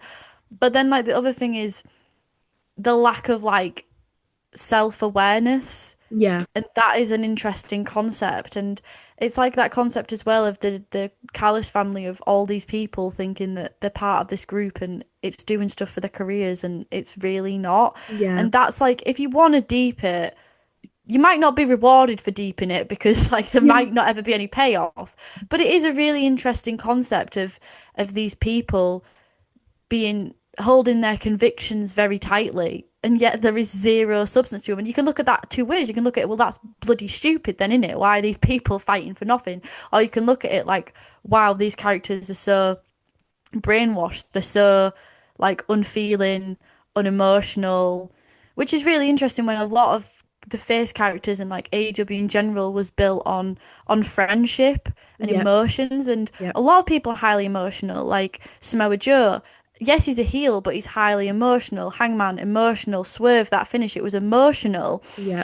Um, so like it's interesting to have these contrasting characters that are like logically driven and they're almost like emotionally avoidant, because if they it's like burying your head in the sand, because like if they had to face the truth or like confront the reality of their situation, they would crack.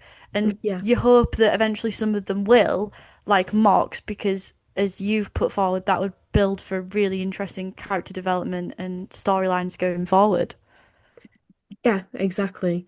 Exactly. And it's like I find it really interesting like looking at Marina's like body language and facial expressions when Moxley loses. She looks like she feels sympathy for him, and whereas you think, okay, so it's not like anger, like oh you let us down. It's more like oh I feel sorry for you. Oh you're in pain. Let me help you out of the ring, sort of thing. And I Yeah, don't like a know what to. codependency Yeah, and also Claudio. cult. That seemed like the perfect moment for Claudio to like pull the trigger and be like, right, you're a fucking shit, get out of here, Moxley. I'm the leader now. But no, I think Yuta and Daniel Garcia like looked to Claudio and he was like, no, let's just go. And they went to the back, so it's like, all these power dynamics could shift in an Mm. unexpected way. So moving on to the other Kyle, Kyle Fletcher versus Mark Briscoe, which was for the TNT title, or if Mark Briscoe lost, he would join the Callis family. I thought this match was so even throughout. Like, it wasn't Oh like yeah, Kyle completely dominating Mark. It was very tit for tat. And this was more like the other two matches had held back on weaponry and arsenal, but this one was like full on spot fest, ladders, tables, chairs, thumbtacks, the whole galore.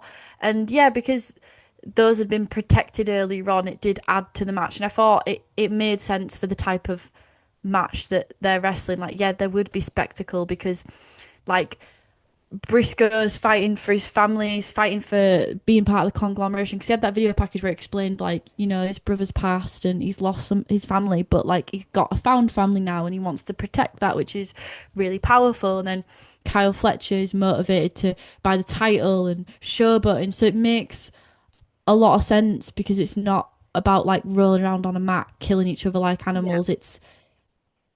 It's like more cinematic. It's more like good versus evil, yeah, Marvel. I don't know. It's just got a different sort of tone to it.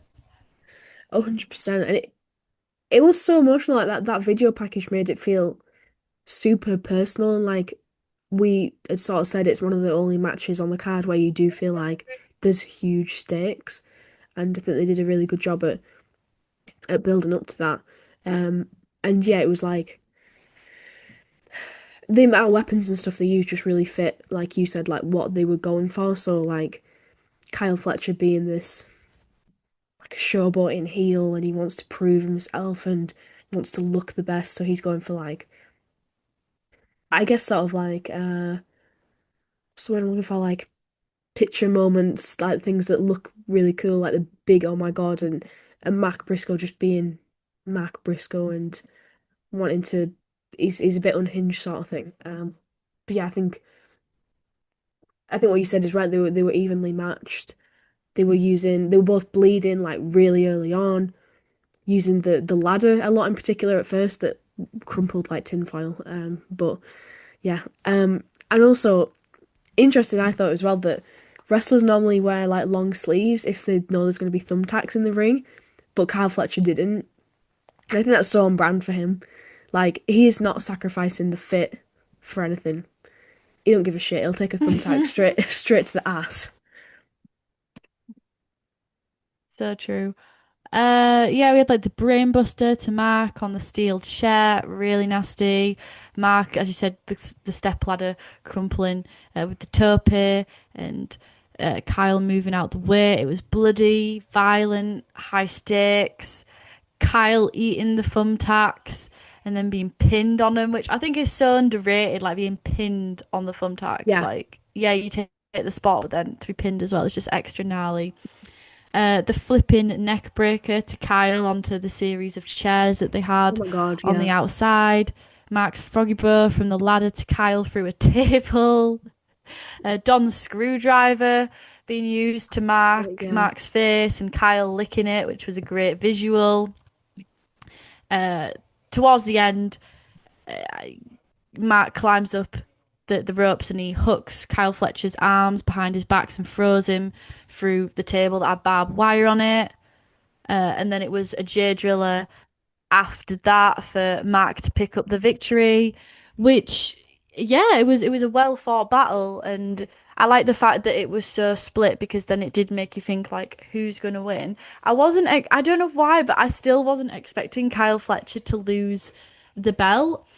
But yeah, it makes perfect sense, and like I'm really happy that it's bittersweet because like Kyle's done such a good job with the title, but then that's the fact that it means so much for Briscoe to win shows it's like a credit to Kyle Fletcher how much that title's been protected and how he's held it with such prestige.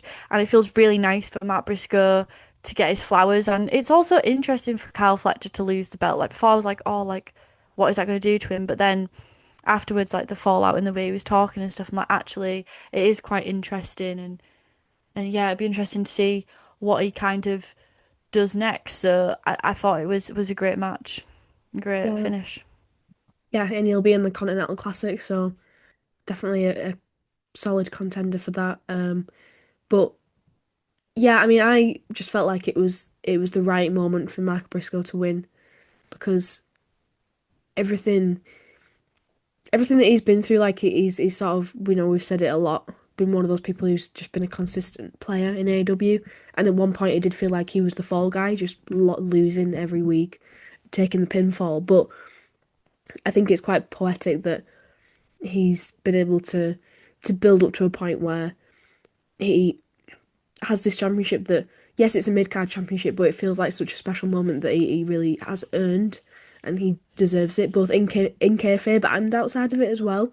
Um, so yeah, I just I love the way they did it because I was on the edge of my seat. I didn't know who was going to win, um, but I just had a little feeling that Matt Briscoe was going to, and it just felt so satisfying and very like a cathartic moment. So Yeah. overall, I thought that it just worked really well. I think that Kyle Fletcher's going to go on to bigger and better things. Yeah, and to use the J driller as well, like Yeah, after that video package as well, it was so emphatic. And yeah, it's like it is a win-win situation. Like Matt Briscoe gets his flowers, but Kyle Fletcher also gets to like hopefully elevate and move on to the next thing because he absolutely hopefully. is ready. And yeah, I guess why not fire the gun now? Why not shoot the bullet now, as it were? So moving on, we had the $1 million tag match, which was the Bucks and Josh Alexander against Kenny and Jurassic Express, which was really nice because these matches so far we haven't really had like a proper wrestling match with like the Mm, flippy spots and like the Meltzer 5 star style. Like we hadn't really had yeah, that thus far, so it felt like oh like I'm. It sounds stupid, but I'm ready for a wrestling match at this point. yeah. Like There's it's quite a lot of refreshing. yeah. There's quite a lot of gimmicky things going on, um, and yeah, it was this was like AEW full stop. I was going to finish that. I was like, no, that's perfect. It is just AEW, this match. It's what they sort of are well known for, not just the people, but the structure of it as well. Yeah, and seeing the Elite and Jurassic Express together like always warms my heart because speaking of AW Full Stop, like I just oh, it's just so like heartwarming to see like the day ones still here, still standing and like, all wrestling together. It's just so Definitely. sweet. And yeah, I thought Jack Perry in this was so fucking great. And I'm like, yes. Like I always knew you were a great wrestler because obviously I've been like a day one Jungle Boy Jack Perry Yeah. stan since like the ages. Because the reason he caught my attention was like his wrestling style. I thought he's so good in ring. And then, yeah, like the scapegoat character kind of like overarched that. And I feel like he didn't do himself any favors with like his wrestling style, but it was so refreshing to like see him firing on all like back to firing on all cylinders and just looking really comfortable. And yeah, I thought it was sick. Like that stomp that he did into the Rana when like the Bucks had him set up on the rope and he did that. I'm like, oh yeah, that's my boy. Like, oh, so Amazing. good. I thought Kenny was really good in this as well. Again, like lots of moments where you're like, oh, don't push yourself too far. But it was great to see him, and yeah, I really really enjoyed everything that he did, the star power that he brought to the match. 100%. Uh, Josh Alexander locked the ankle lock in on him, and then the Bucks landed the BTE trigger. Um, no, sorry, that was on Jack Perry for the win. So yeah, which makes sense. Like obviously, if someone has to get pinned, like it's not going to be Kenny and it's not going to be Luchasaurus because he's really over and they're like protecting him a lot. So, but then also that's like interesting as well because if he is like a tweener and like we're going to see that dark side of him come back out again, it's like he's eating shit, which probably like is punching his like ego a bit, but he'll probably keep it hidden for a little bit longer. So then we had Don Callis coming down, showboat, oh my god, the Bucks, like you're gonna join the Callis family, yeah, yeah, yeah. And they're walking up the ramp, they've got the big bags full of the money, and they throw him down. Because during this, as they're walking up the ramp, Josh Alexander has Kenny's leg and he's tweaking it, locking in the ankle lock, and the rest of Don Callis family sort of beating on him. And the Bucks, they just have that moment and they're like, no, I'm not about this life anymore. Throw the money down on the floor. Come down, save Kenny, shake hands with Jurassic Express, pull Kenny in for a hug, and friendship wins. The elite is back together, question mark. But yeah, what do we think? The Bucks face turn. Yeah, I mean, I think it was pretty clear that it was coming. They were just building quite a lot of sympathy and humor with being completely broke.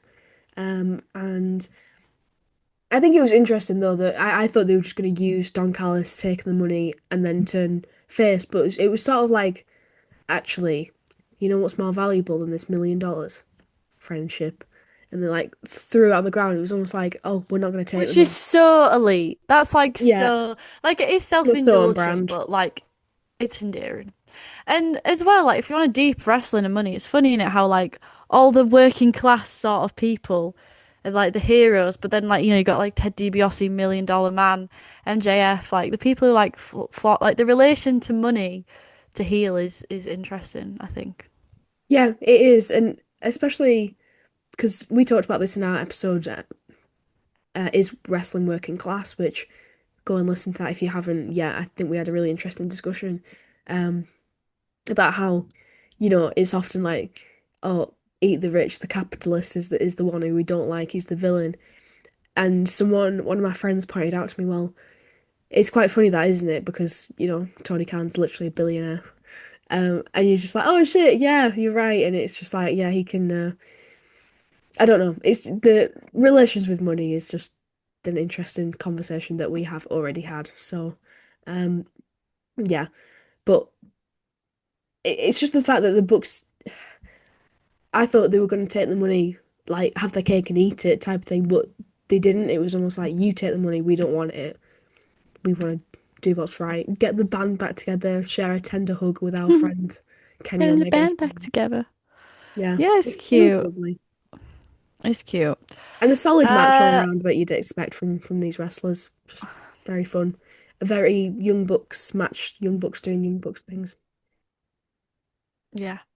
So after that, we had the women's match, which was Stat versus Mercedes Moné, and this was an absolutely great match. Mercedes kind of had the advantage uh, from the start because Stat sort of injured herself. She landed on her arm on the 450, which she sold throughout the start of the match. And then Mercedes proceeded to target, and Yeah. Mercedes was very aggressive, very on her, not leaving any breathing room. I mean, we had the 14 superplexes to start, which was incredibly impressive. Lots of spectacle during this match. And then that led to the finish where there was several like that. The last 5 minutes was several tense reversals. I mean, I think the last minute there was like lots of like backslides and reversals of the arms and trying to lock in the finish. But it was Stat who landed the Saturday Night Fever for the win, beating Mercedes Moné for the first time, which I was really happy about this outcome. I thought as well because like they'd already like FTR winning had produced some fear in me. I was like, oh, they're going rogue tonight. Yeah, I know, right? Yeah. But I was really happy that they went with that decision because I've said several times about like what I want to happen for Mercedes Moné, what I want to happen for Stat, and I think establishing her as like a legit champion will do a lot better for the women's division as a whole than having to be like transitional. But yeah, I thought the match was great. It was very tense, and It was. it made that victory that much more sweeter. The fact that it really felt like Mercedes had her. And so the fact that she pulled through at the end was just great. And it didn't, oh, like, oh, Mercedes was weak. She couldn't be start. It didn't feel like that. No, it didn't. But it it was a great match. Great ending. 100%. I think that Statlander did a really good job of selling the arm injury, and it looked pretty legit, to be honest. Um, there was some big spots that looked really painful, like I think it was like a blue thunderbomb to the outside, Oh yeah, and yeah. then like the backbreaker from the second rope that Mercedes took, which looked really quite painful. And I think this was a great example of a match where commentary really enhanced it for me personally, because they were pointing out how they were calling back to the match they had last year and the things that they were doing that was Which similar. was incredible. Like Yeah. one of my match of the years that I loved it. Mainly because of how unexpected it was. hmm hmm Like I wasn't expecting it to be as great as it was. I remember that and it was fantastic. And but I think that I personally wouldn't remember at all the specifics of that match, but then commentary saying things like, um, I think it was Mercedes nearly getting counted out, and she had to get back in the ring at 9, and they made a point of being like, oh well, that nearly happened, but the other way around last year. So it's pointing out these parallels. I thought that for me made it even better. I think that was just a great example of how good commentary can genuinely make a match better, because these things are done on purpose. But if you're not, sometimes if you're not directly told, it can go missed. So yeah, I really appreciated that, and they were using each other's moves against each other, which I really liked.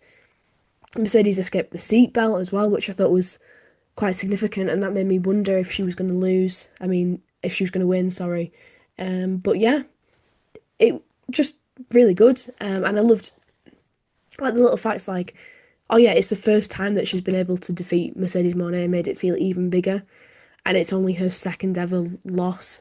So it felt really significant, and it's exactly what Statlander needed to legitimize her reign, and it just makes you like anticipate what's it gonna take for Monet to win that championship eventually. It's almost like she's got all these belts. Is she gonna have to lose them all one by one, like almost trade these 13 belts for one?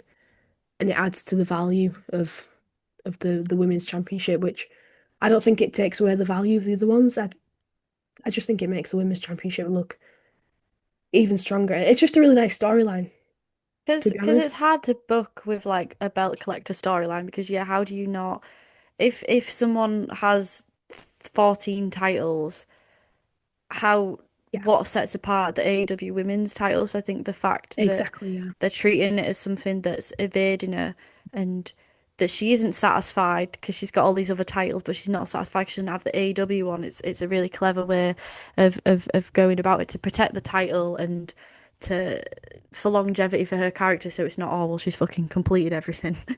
She's got nothing exactly. else to do. She's Charlotte Flairing out here. Oh my God. Yeah, precisely. Yeah. So after that, we had a backstage segment with Callis, who's sort of breezing over what had happened, and he's looking forward to the Continental Classic.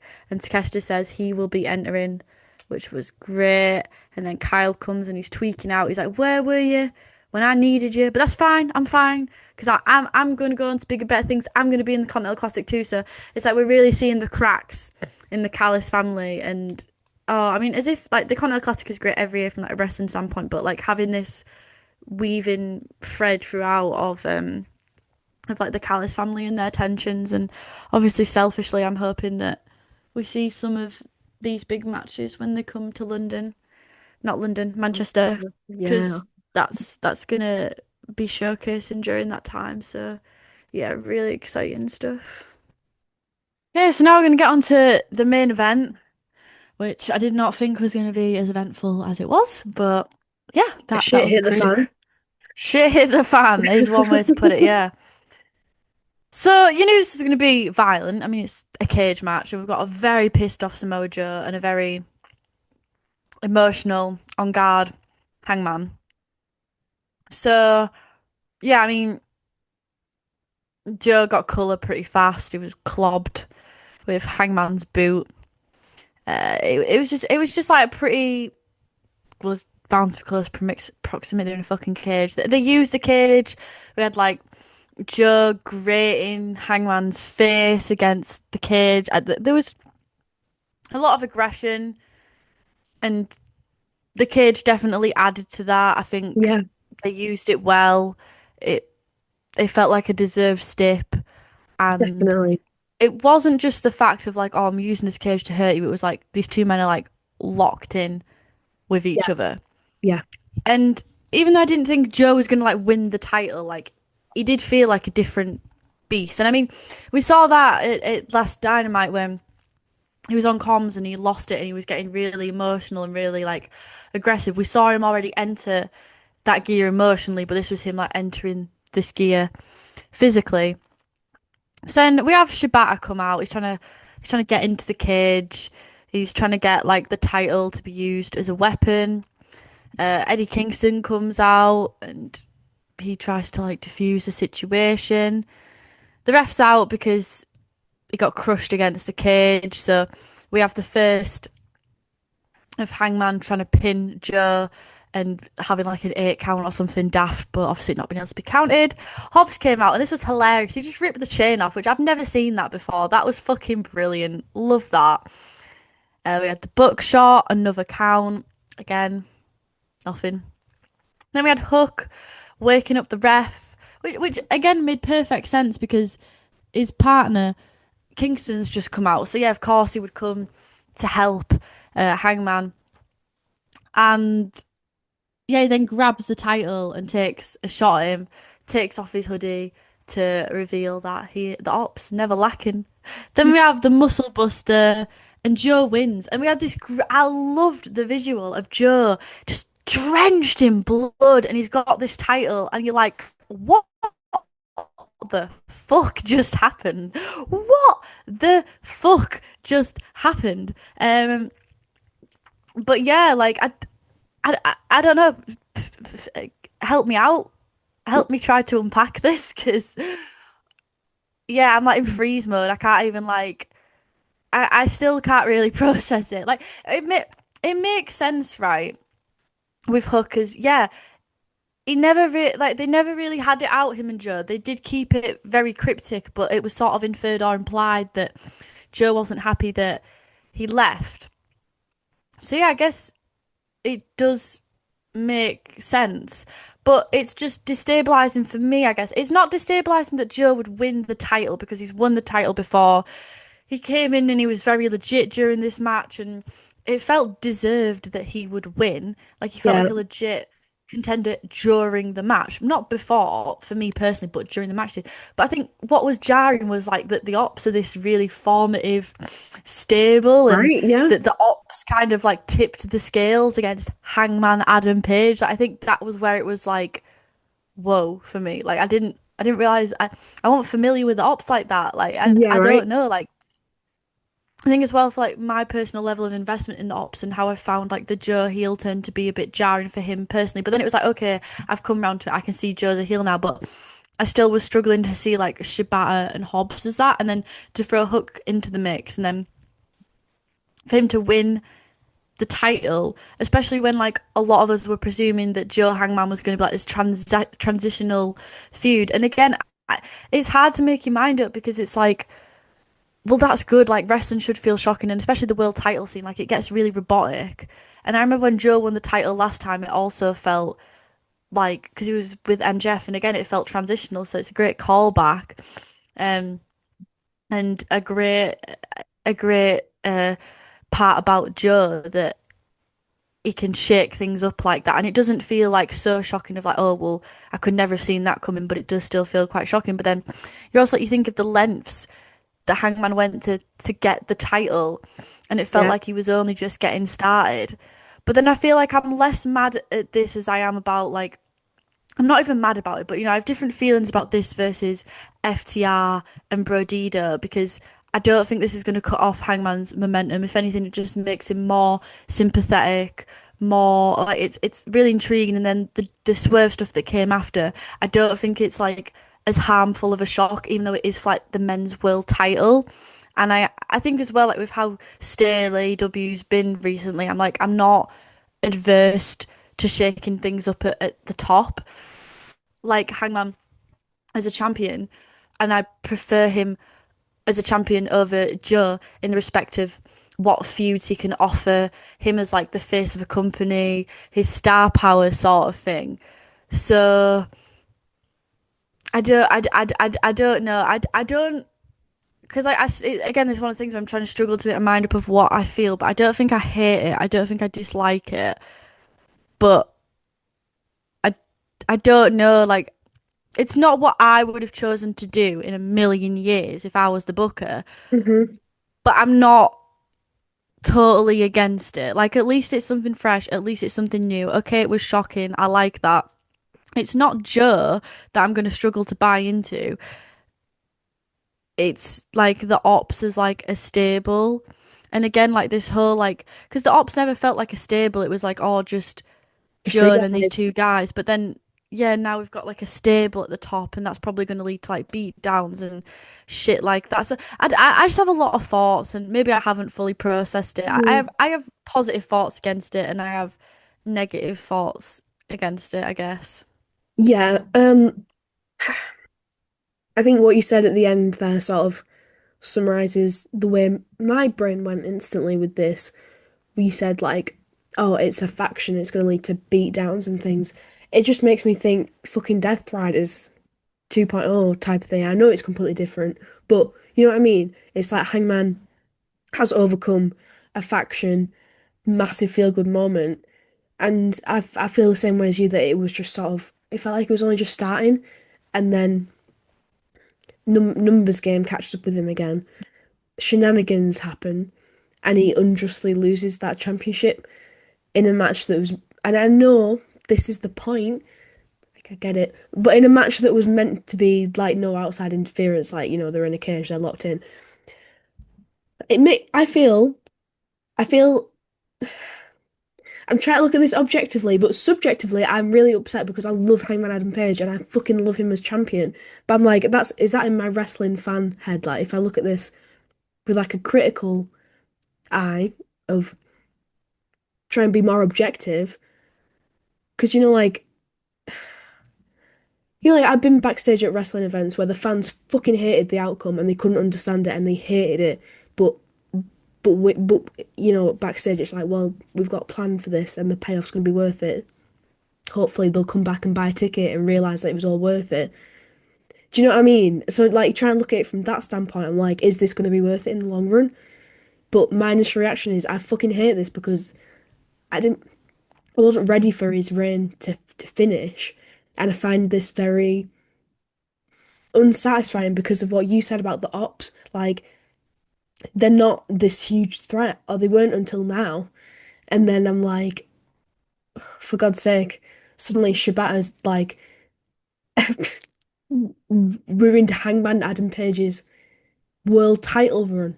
And in a selfish way, I'm like, I really wanted to see Hangman with the title in fucking Manchester, and now I'm not. And I'm like, in a childish, selfish way, I'm gutted, and I just don't know. But unfortunately, I did sort of see this coming, and this didn't occur to me until last night because we both thought that Hangman was going to win, right? And we both thought it was Mm. pretty much given. So totally see your point where you're saying like it's good to be shocked. It's good that it's not always predictable. It's good to have something new. But last Because it night I builds went to, fear for other things, well, yeah, exactly right. which And there it's should set the always feel precedent that like, anything can and it's happen. yeah, and just with how stale AEW's been. Anyway, I don't need to just yeah. You say your point. I don't Um, want you to lose your point. so I went to watch a wrestling show last night, just one in Southport. And I was talking to one of my friends about the show, and he doesn't really watch AEW, but he was like, "Oh, what's the main event?" And I told him, and he was like, "Oh, I love Samoa Joe. oh, I think he might retire soon. And I was like, huh? What do you mean? And he was like, yeah, I think he said like he's probably on his last sort of legs, career wise, like in the ring wise. And I was like, I didn't know this. I was like, that's so interesting that you say that because that makes me rethink the whole way I've gone into this match. Because if that's true, and this is just hearsay, I literally haven't. This is just what one person said to me, but it just made me rethink the whole thing. Like, shit, you're probably right. Samoa Joe probably is in the sunset of his career. He's th There's a strong chance actually he might win the belt actually with that information. Like, it didn't seem as far-fetched anymore. So I actually sort of did see it coming, but I also didn't really I really didn't want to believe it. Um, but it's like I don't hate Samoa Joe. It's so weird. I know exactly what you mean when you're like I don't know what to think about it because like I said right at the beginning, my initial headspace is I feel quite negatively about this. But I can sort of see why. I don't know. I felt it was a little a bit overbooked, to be honest, with the ref going down and things like that. But I could see the reason for that to get Hook in. But then it's like Hook's just like a fish. He's floundering on the floor. He's flip flop, heel face. I'm like, do do I care if he's gonna? And then, do you know what? I tell you what, I really didn't like this. All these random people turned up in the ring wearing ops Oh yeah, shirts. that was so funny. The Who the Ops fuck are these Dojo. people? Who The the Ops do fuck are these like people? yeah, so it's like the Ops are like zero threat. Well, not zero threat. I don't want to do them like that, but like like the Ops like your mate, and Minimal then suddenly it's threat. like oh the Ops like they're gonna fuck you up, and then There's it's all these like what have they been extras. doing? Like they've recruited the Ops Dojo. Who are these people? I mean, I know who these people are. They're local enhancement talent. But who are these people? Why are they wearing ops t-shirts like that? I don't know. But That was funny. um, to try and make a coherent point, I guess to me, the AEW is very heel factioned out, and Mm, this just feels like agreed. we're shoving another heel faction right in with the championship that we've only just got away Oh, from, and it felt really refreshing. Then but we haven't addressed like the fallout, which adds a lot of could qualm a lot of like exactly, our fears huge about caveat to this. yeah. So after we had the visual of like the house burning down, Swerve's house, and Swerve returned, which was very, very exciting. And he came out to save Hangman. He threw a punch on the Ops dojo, and at the end we had this great visual of Swerve and Hangman standing shoulder to shoulder. Hangman pissed and bloodied, and staring down Samoa Joe. So that then opens up things in a totally different way because it's not Hangman fighting off a faction by himself. He's got Swerve by his side. We still don't fully know what Swerve's motives are for helping out Hangman. I mean, I have been saying for ages that Swerve is gonna turn heel. Like I've been riding this horse for a very long time, and I think this is how it's gonna happen, baby. I think Oh my I think God, like no.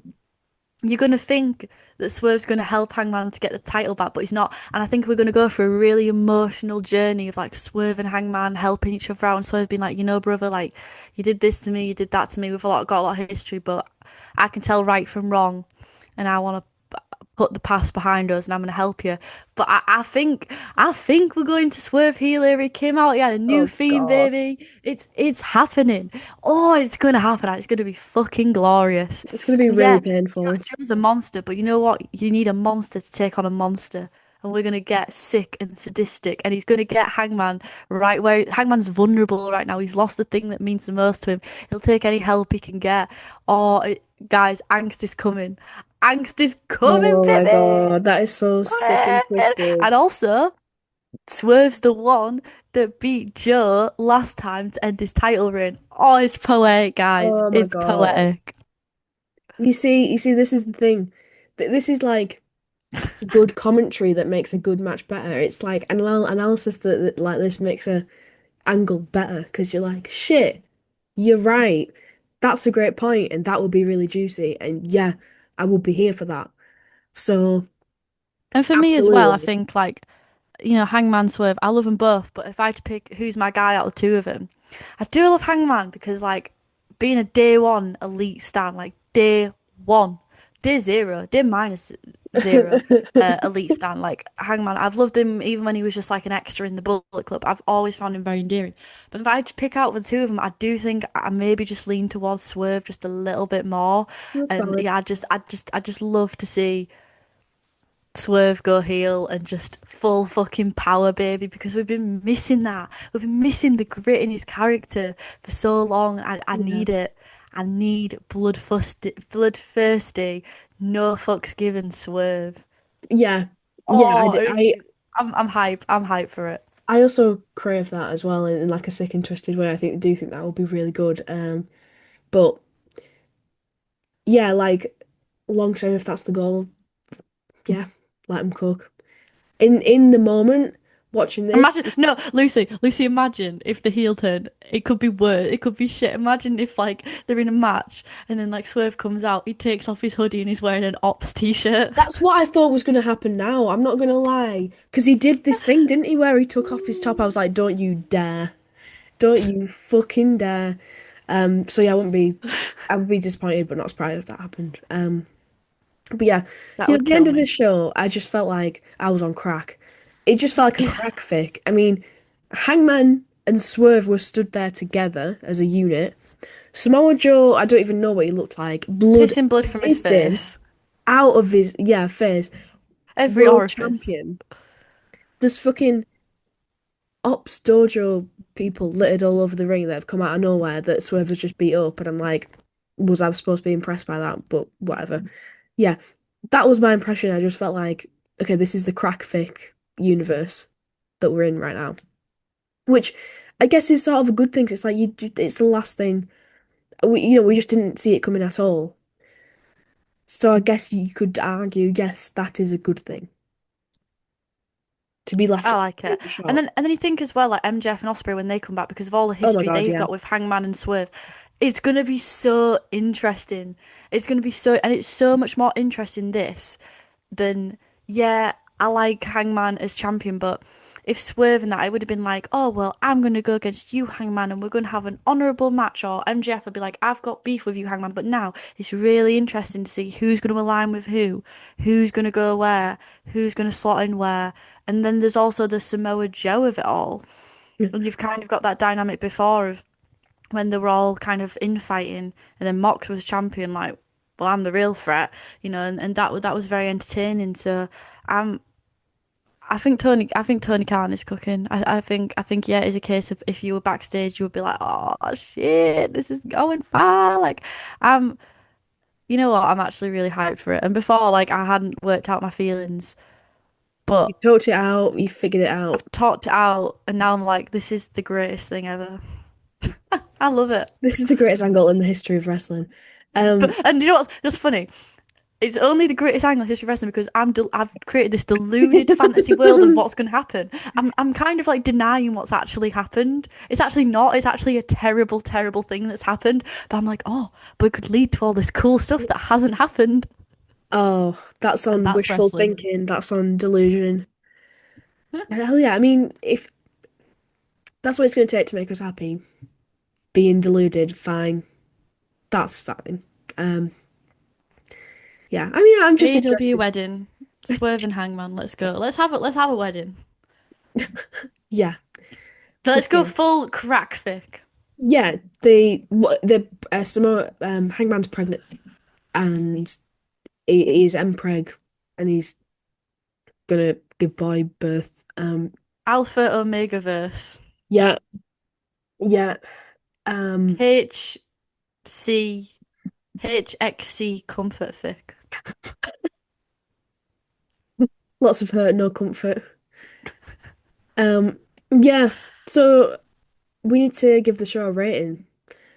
I was It's the thinking big like when I mix, like, first watched it, well, during I was thinking an 8. Then afterwards I was thinking 8.5 or a 9. Now I'm thinking a 9. God. Okay. Now I've like really talked it out. It was a good show. I'm so conflicted. I've got so many conflicting feelings. I feel like I don't know what it is about me recently. I'm being more picky and a bit more negative than usual, I feel. Um, I feel like there was It things is that Mercury retrograde. that explains it. There's certain things I was like poking holes in with this show that I wasn't a fan of, like FTR winning, for example.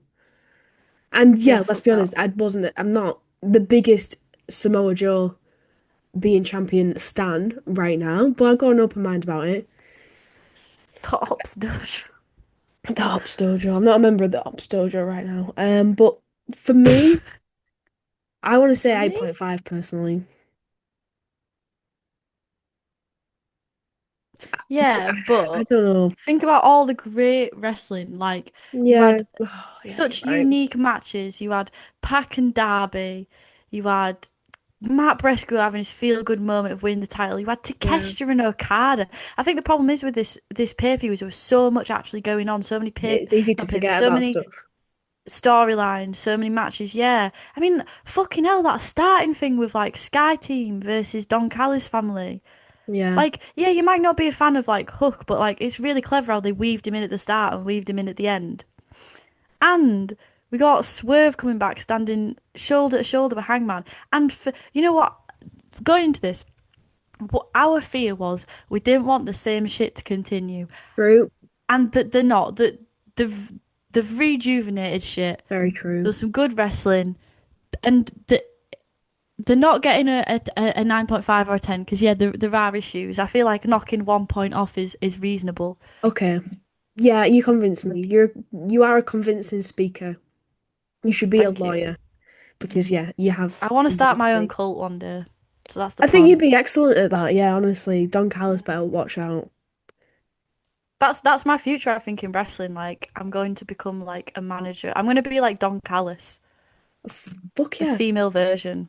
I think I could You, do well at that. I mean, you're way more fearsome than he is. I'm not scared of him, but Boy, you scared of me. I wouldn't cross. I wouldn't cross you. That's true.